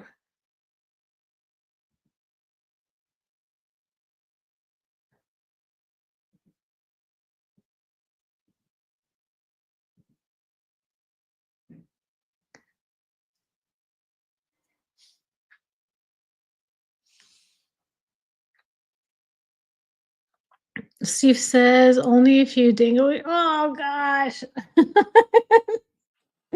It's so gross. Is my volume too loud for all of you? Is it distracting? I'm gonna go on mute.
All right, everyone.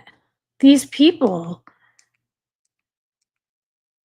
I mean, they have to know that there's a chance that they're they're gonna, subpoena or whatever the text messages, and they still talked openly like this, which goes to show you that this is something that, at least for that group of people, happens all the time because none of them seemed very phased or surprised by the conversation that was being had. I didn't hear Agatha that part, but these people. And even then you rarely use that word. I have to tell you guys, I'm going to make a confession. There's only one time I've used that word, only one time, and I've used it for my malignant narcissist stepmom. And I regret using that word because it is not a nice word.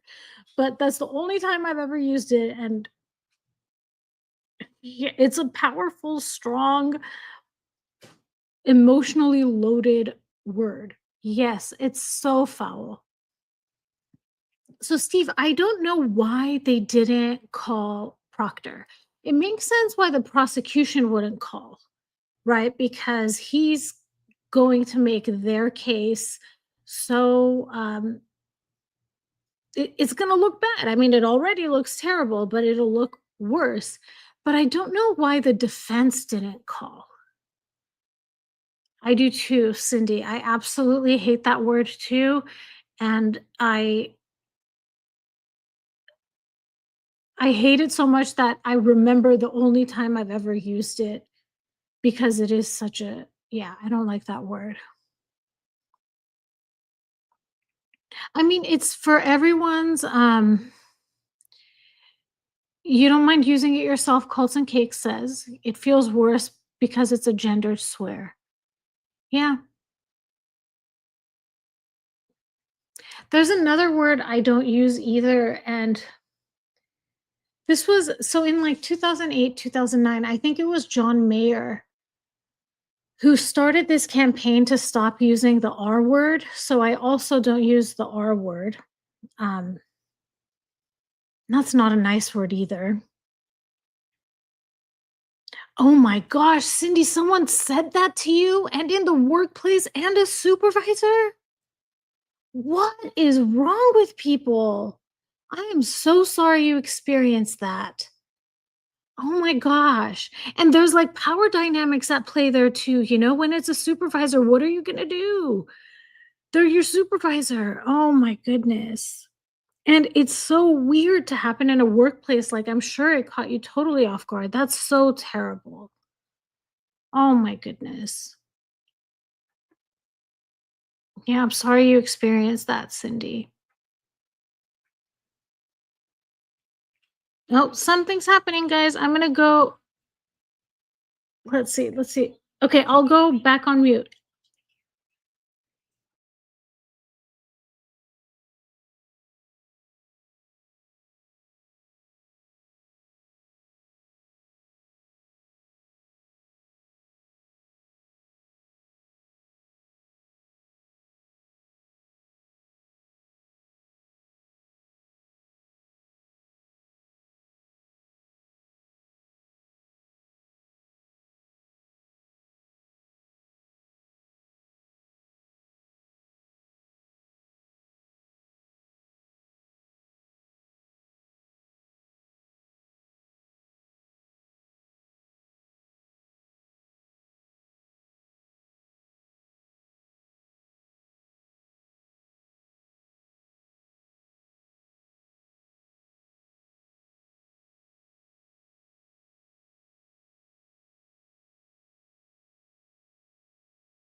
All right, everyone.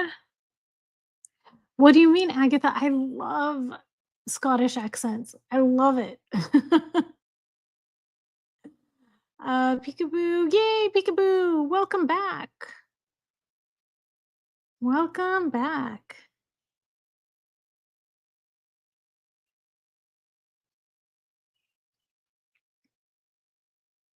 So, you guys, I was just scrolling through X. Did Megan's new podcast thing come out?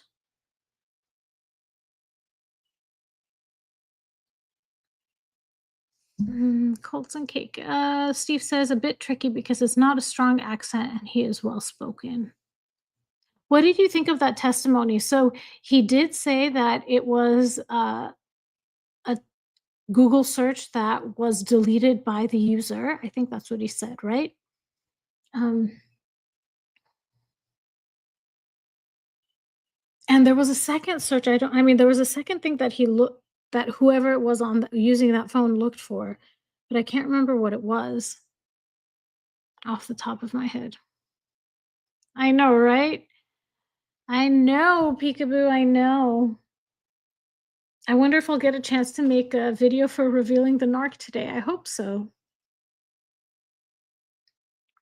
Agatha says, yes, she Googled it at that time too.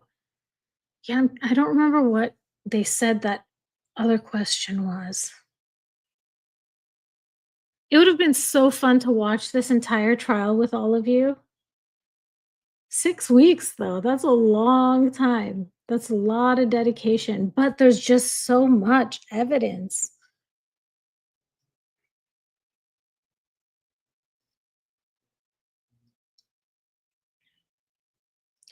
And I think being a juror doesn't pay that much money, so they and most companies don't pay for you to go out on jury duty, so there's serving, in this way could be a financial burden, I believe. Let me all know if I'm wrong about that.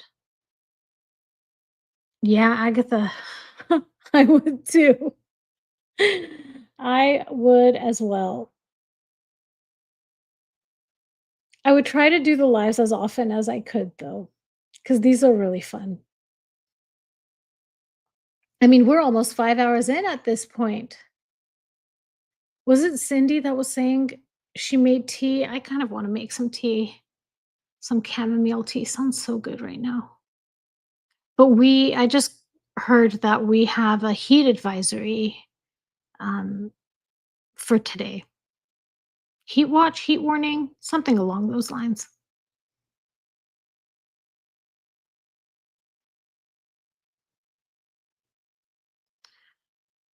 Lisa says you get minimum wage, but you don't get paid for the first day.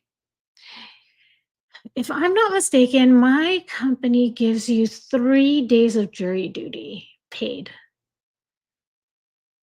if I'm not mistaken. Colton Cake says definitely time for an Earl Grey and some dinner. Peekaboo says sleep during work. This trial right now, the one we're watching, is on Eastern time. It's in Boston. Agatha says they get $50 a day, but if you own a business or whatever, you can decline. Cindy says if memory serves right, she was suspended from work for 2 weeks. I was lucky as they didn't suspend me. Witnesses had heard me ask not to call me that before, so that helped me. So he's called you that before, Cindy? Oh my goodness. That's terrible. Lisa says most companies give 3 days. Okay, everyone, I will go back on mute.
All right, everyone, I'm back. Let me catch up on the comments.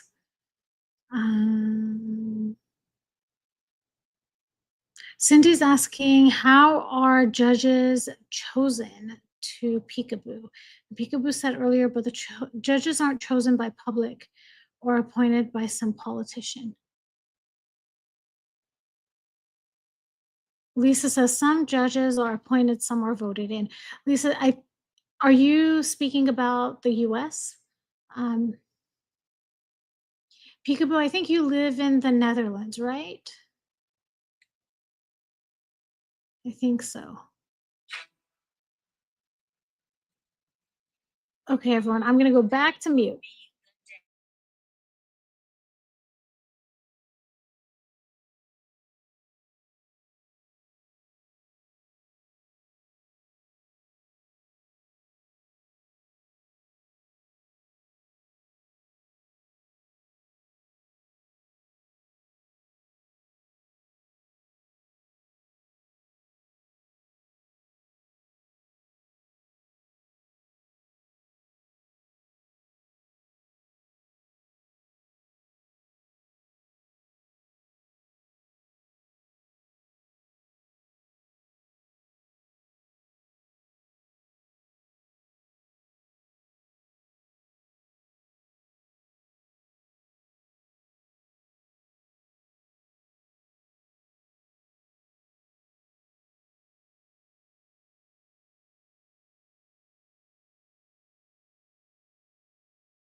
All right, here we are. So I just saw that their clock said it's 2:27 Eastern time. So I would imagine we'll probably go for another hour and a half, and I'm just guessing that they'll call it a day at 4 p.m., but we'll see. And if they don't reach a verdict today, we will meet again tomorrow and we can do this again tomorrow. So we'll see. We'll see how it goes. I guess the statistics are that we should hear tomorrow on the third day, but we will see. Can you imagine 7 hours being around people? And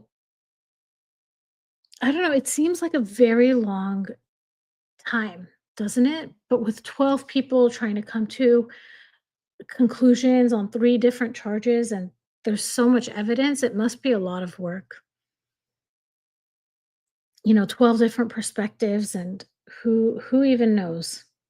But as it was said by Aaron Burr in the musical Hamilton, I want to be in the room where it happened or where it happens. And I will not put you through me singing that song, but there it is.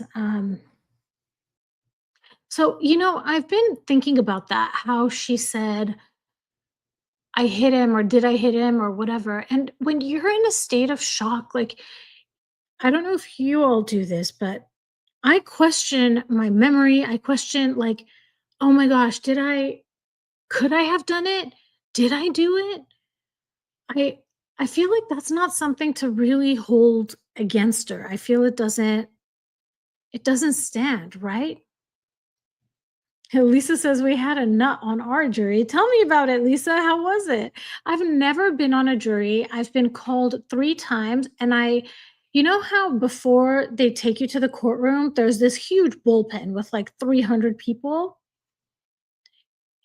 Every time I've been called, like 295 people get assigned to a courtroom, and I'm just one of the 5 people stuck in that major bull, what did I call it? Whatever it is. I never get picked.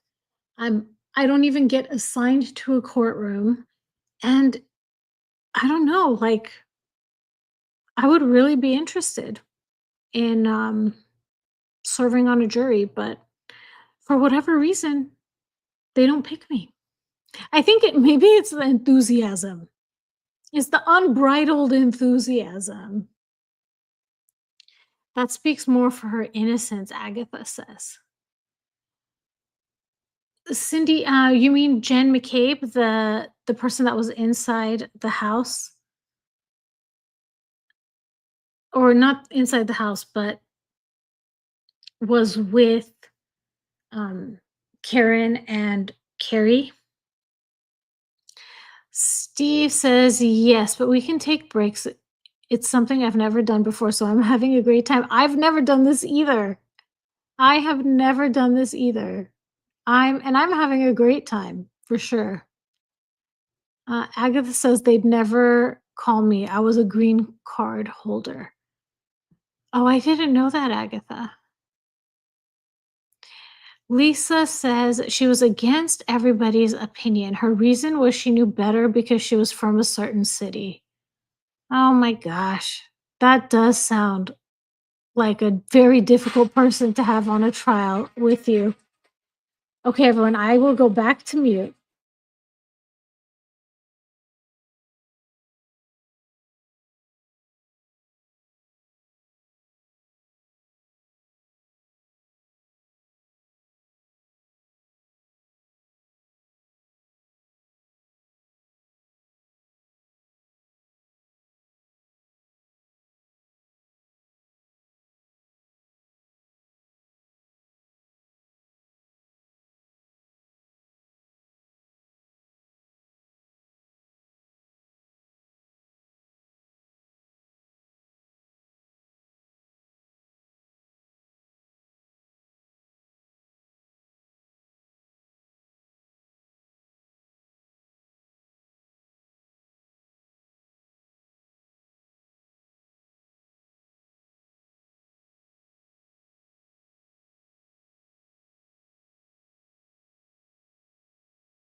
All right, everyone. Steve mentioned that they tried to dismiss her at the start of the trial for bias. Steve, is that Jen McCabe? And Colton Cake, my understanding is yes, she was a witness for the prosecution because I think she was the one that would testify and say that and Karen said, I did it, or I hit him, or yeah, I hit him. Uh, and Steve says the Google search was between one or two. Exactly. Exactly. Colton Cake, I think earlier said, how would, why would they even jump to that? How long to die in the cold? This is at this point, this is just their missing friend. Like they don't know where he is. I don't know. But then if you think about it, if you are with your friends and your friend was supposed to come inside the home and they never came inside and they didn't leave with the person they came with, I think you would assume that they are right outside. I'm not sure. Lisa, I've heard this too. I've heard other people say that the judge is biased. And that's what I've heard too. Cindy, I think for Jen McCabe, what Steve is talking about is that she's friends with all these people, right? She's the wife of one of them. Her sister is married, I think, to the owner of the home. So I think that might be why bias for the prosecution. But Steve, please confirm. And Lisa, I've heard also that the judge is biased towards the prosecution. Please let me know if that's what you mean also. Yeah, Agatha is telling Cindy yes. Yep. We're approaching almost 6 hours on this thing. Thanks for being here with me, everybody. It's like a group of friends, right? um, and Steve was referring to the judge. Okay.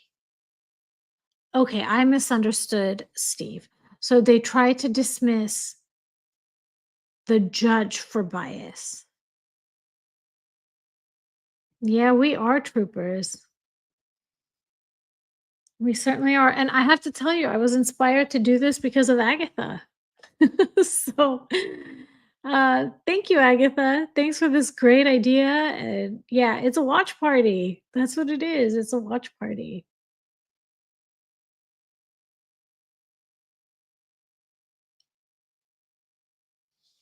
So let's see. It's 2:47 p.m. over there. So I'm guessing they'll go another hour and 13 minutes, my guess. I think they'll go till 4. Let's see. Okay, everyone, I am going to go back on mute.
All right, everyone.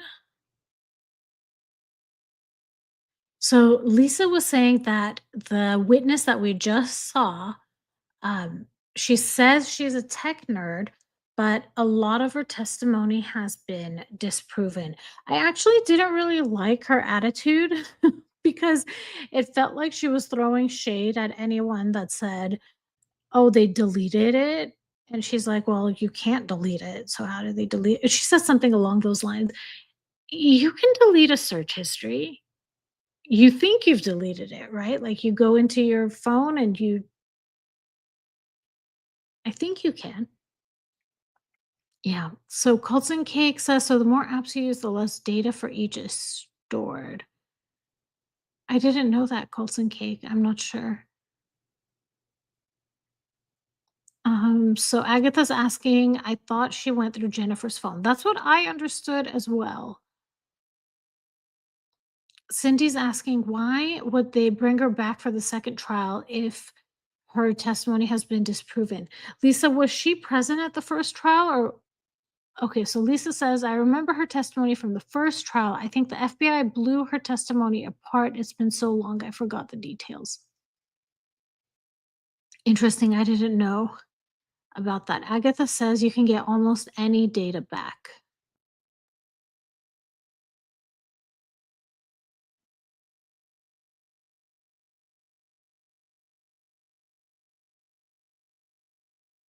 Is she wearing a swimming cap? um, she was wearing something on her head. I wasn't sure what I thought it was maybe a headband,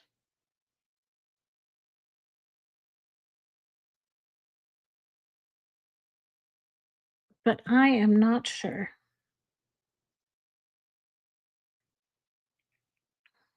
It depends on how good the IT guy is, Agatha is saying.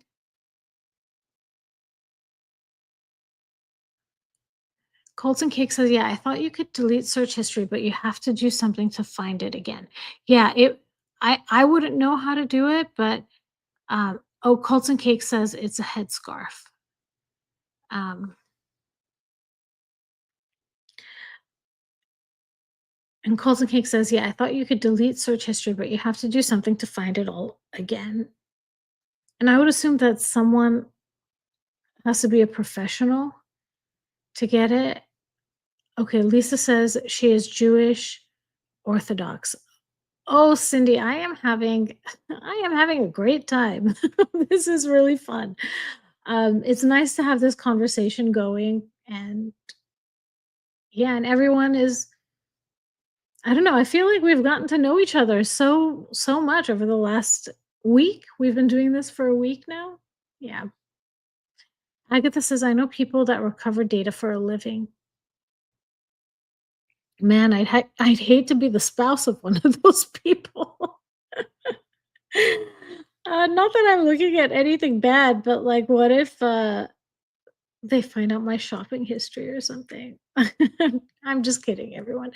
Steve says, "The FBI can find any stuff from deleted drives." Peekaboo says, "You leave crumbs not only on your device, but on the server used." Yep, it's like talking to friends. Yeah. All around from all over the world. All right, everyone. I'm going to go on mute. I may be going a little bit longer this time because I am going to make my lunch. It's lunchtime here.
All right, everyone. Wow, I have fallen behind in the chat.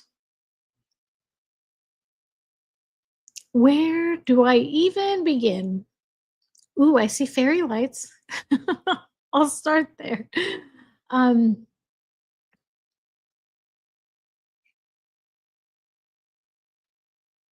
Steve says they're good to study and hilarious the way they behave. So I think you mean Harry and Meghan is my guess. Oh gosh, Cults and Cake. I'm not gonna read that word. Agatha says, okay, in American English, they are what again? String lights? I am so behind. I think you guys are talking about decorations. I love lights like that at the home. I have like a galaxy projector thing. I turn that on every night. It's the best. One of my favorite things. It's actually my favorite time of day when it's time to turn that light on. My friend calls it's the turn down time. I think that's what it's called. Like at a hotel when it's turn down time, it's like turn down time. When it's time for those lights to go on. The only thing I can't figure out is that the lights automatically shut off. I can't figure out how to not have them automatically shut off. So everyone, we have 8 people in the chat. If you haven't already, could you please hit that like button? I appreciate it greatly.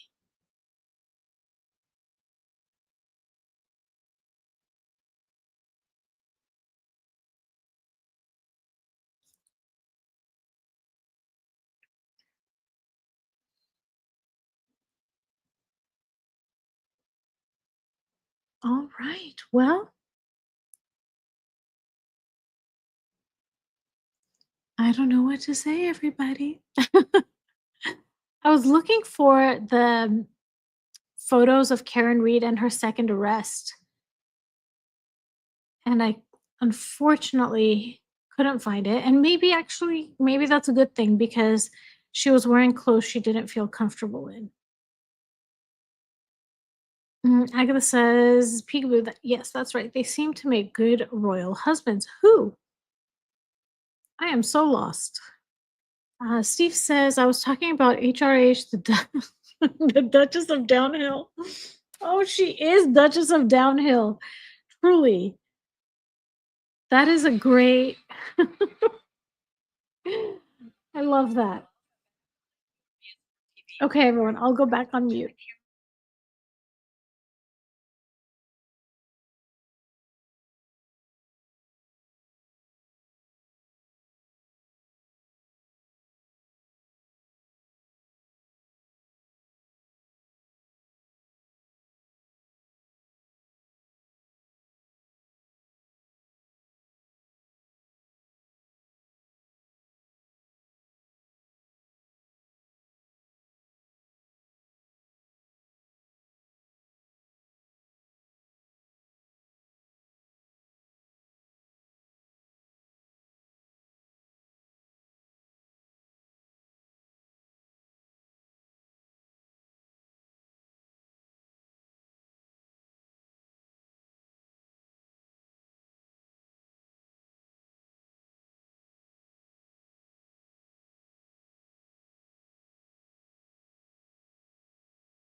That they just talked about was sad, right? That teenage boy was just trying to stop that fight. That's awful.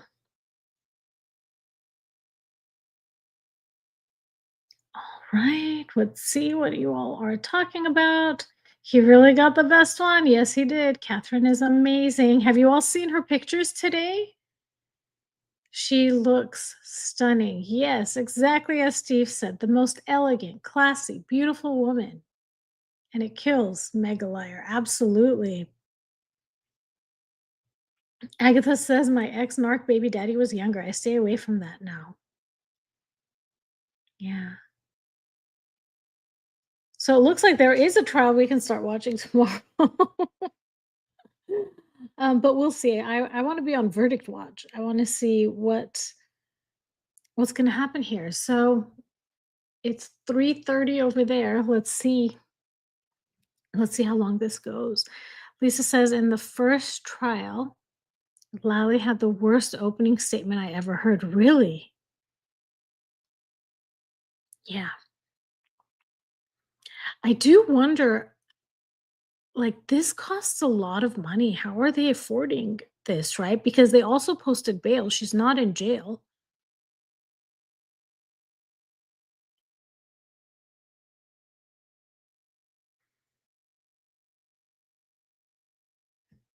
Oh my gosh, it's catching up with me, everybody. Waking up at 5 a.m. It is. It's catching up with me. But it's okay. It's all right. We got this. Another hour and a half max, it seems.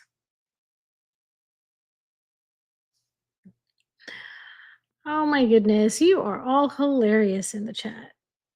Love it.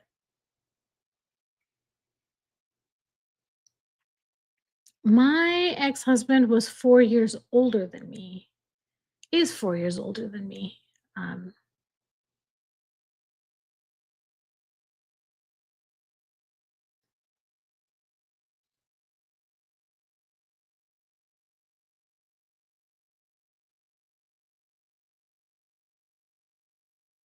yeah, we're not really on topic now.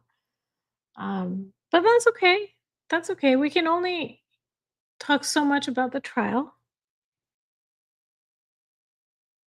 And I can feel myself getting into that. Maybe it's because I just ate lunch.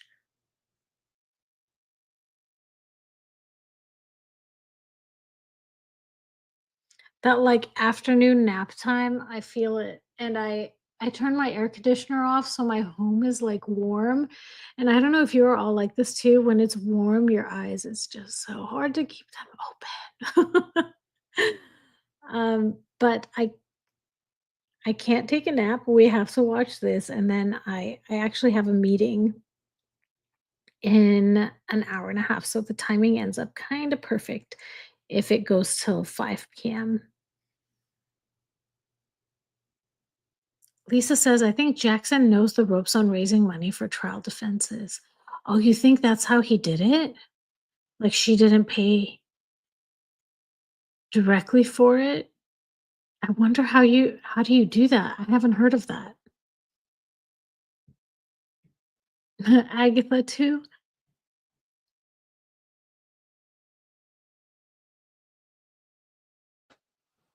Oh, I'm gonna go back on mute, everybody.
All right, everyone. That was sad to watch the mom. I hadn't watched the mom's testimony before.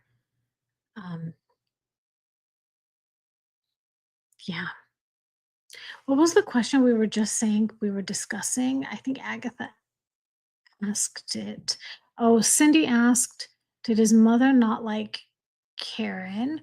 And Agatha says, sorry to say that, but she was dating him 2 years and I bet they dropped each other off many times. And he was a grown man. My thought was, Agatha, that maybe, she's told that he's in a snowbank, and then she's told that Karen just dropped him off. And maybe she just thought, how come you didn't see him go inside? How come you didn't wait? He was found in a snowbank, right? Maybe. I don't know. I'm assuming. Lisa says she didn't want to go into the Albert house. He did. That's what the discussion was about. And she didn't want to go because of that Brian guy, right? The other Brian guy, not Brian Albert, Brian, I forget his last name. The one that she was texting with um, in romantic ways. I forget it. Brian Higgins, Brian Higgins.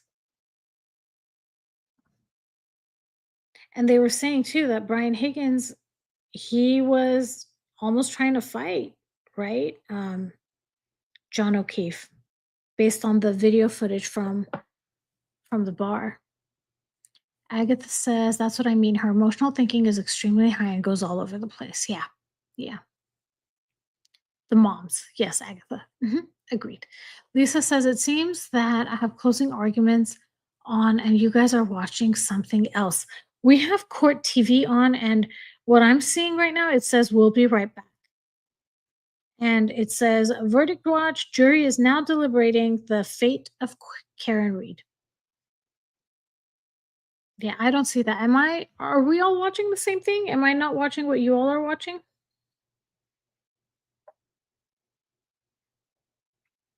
Maybe I should put that in the description of the video. Okay, so Cindy just watched John's mom. Okay, Cindy, looks like you and I are in the same place. That's good. One of seven. Agatha is asking Lisa if you're on Court TV. Yep, Colton Cake is also on Court TV YouTube channel. Peekaboo is on the same. I accidentally this morning when I was going to start it, I almost hit the Law and Crime version because I think they're streaming it as well. Yeah, you guys, it's looking like it's gonna be tomorrow. Or maybe. And we're getting close to the end of day.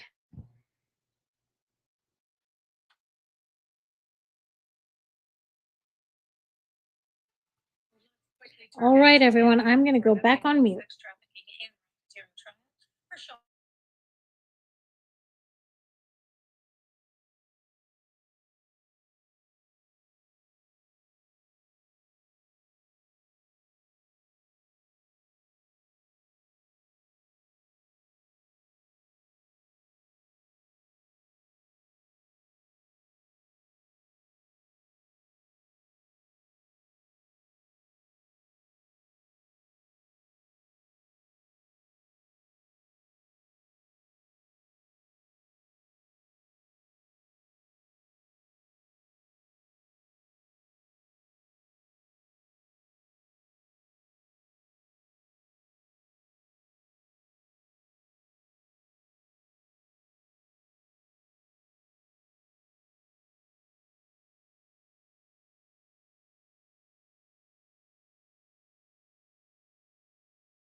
Lisa, I think we are on the same channel right now. It just went on break. So it did at the moment that you said there were three commentators, there were. Cindy says, didn't so you all are talking about celebrities that gave you the ick. Cindy says, didn't Corey Feldman and Mel Gibson say something as well? I don't know if Mel Gibson did, but I do remember stories about Corey Feldman saying things. Agatha says, then it was keeping it real instead of authentic. The louder you scream it, the less convincing you are. I'm not sure, Agatha, um what you mean exactly. I may have lost. I'm probably lost in the conversation. Colton Cake says, yeah, that's what we are seeing too. Yep, it looks like Lisa, we are all on the same page. Colton Cake also says, Denzel said he didn't stay after dark at Diddy's. Yeah, I mean, yikes. I have a video of Diddy on the red carpet. He's having an interview. And the weirdest exchange happens. I haven't had a chance to clip it and make a video. There, you guys should see my phone. There are so many videos that need attention that I need to make clips from, and I just fall behind. And then, something new happens and I'm distracted by the shiny new video and then anyways. So I need to make a clip of that, because that exchange was really, really weird. I have another video that I found too of um, Diddy checking Justin Bieber for wires, like literally like patting him down to see if there are wires. I had never seen that before. Agatha says today they say they are authentic. Then it was keeping it real, but they didn't. Yeah, they did not keep it real. That's a good point, Agatha. And the ones today that are saying they're authentic today are not. Hello, Megan. Cindy says that Denzel supposedly.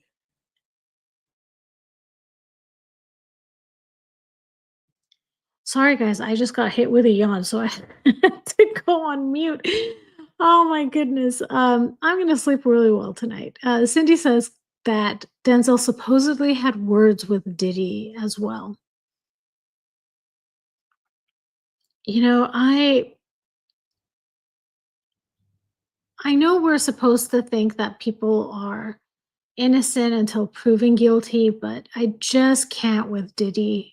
I mean, we've seen the hotel footage, what he did to Cassie, and if that's what's happening publicly, and I mean, we've heard about him holding that other lady over the balcony and threatening to throw her down. Oh my gosh, like I don't know. I don't know.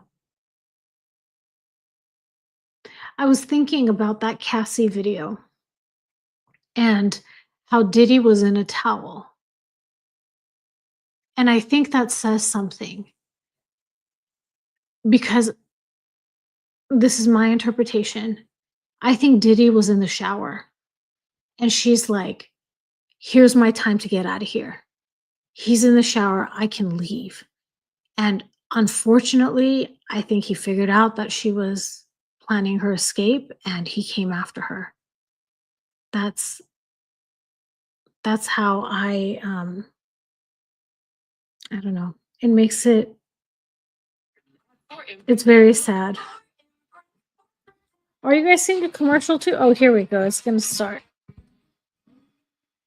I'm gonna go on mute, everybody.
Wow, they keep talking about all these different trials that they're covering, and the cases are fascinating, right? It's like you don't even know which one to follow. Like, what's going on with that garden hose one? What about that young teenager? And now a TikTok murder? What? When did that happen? I don't remember hearing about that. Lisa says, love Vinny. I actually didn't know who Vinny was until today. And I'm a huge fan of the movie My Cousin Vinny. So, but that Vinny, I think my cousin Vinny is spelled with a Y and not an IE, if I'm not mistaken. But yeah, let's see. We have 5 more minutes to see if there's a verdict. I don't think it'll be today. That's my opinion. I don't see it happening in the next 5 minutes. And hopefully I'm wrong. The reason I say I don't think it'll happen in the next 5 minutes is I don't know. Would they actually read off the verdict at 4:20? Oh, Agatha says I always wanted to watch My Cousin Vinny because of Seinfeld. Oh yeah, because George wanted to date Marissa Tomei. Yes, if you can watch it, it's a great movie. It's so good. There are times when we were watching the Lori Daybell trial last week that in my head I was shouting out My Cousin Vinny quotes. Yep, 4 minutes left. 3 minutes now. Yeah, Marissa Tomei is great. That Vinnie Politan, Lisa says. Yep, I had never heard of him until today. Who is he, Lisa? He just has like a YouTube channel? I hadn't heard of him before. I love how he pulled out that red tie.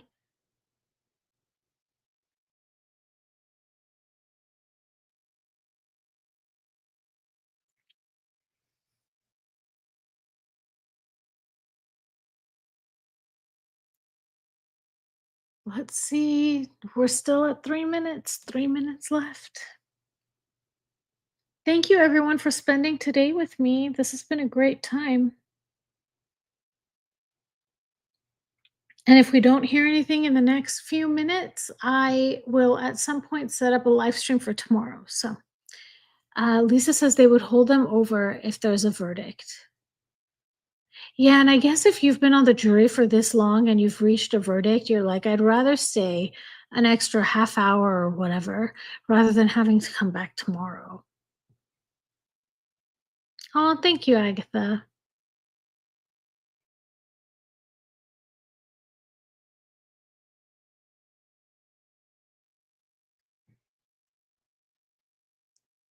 Here we go. Let's see.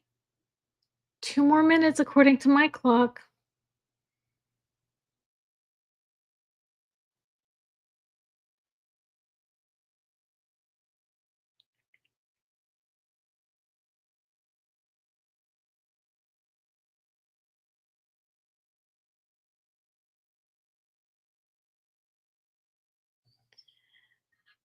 Oh, here we go. I'm going to go on mute, everybody.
All right, everyone. Thank you so much for being here with me. I will set up a live stream again for tomorrow, same time, same place. Well, maybe not the same place. It'll be a new link.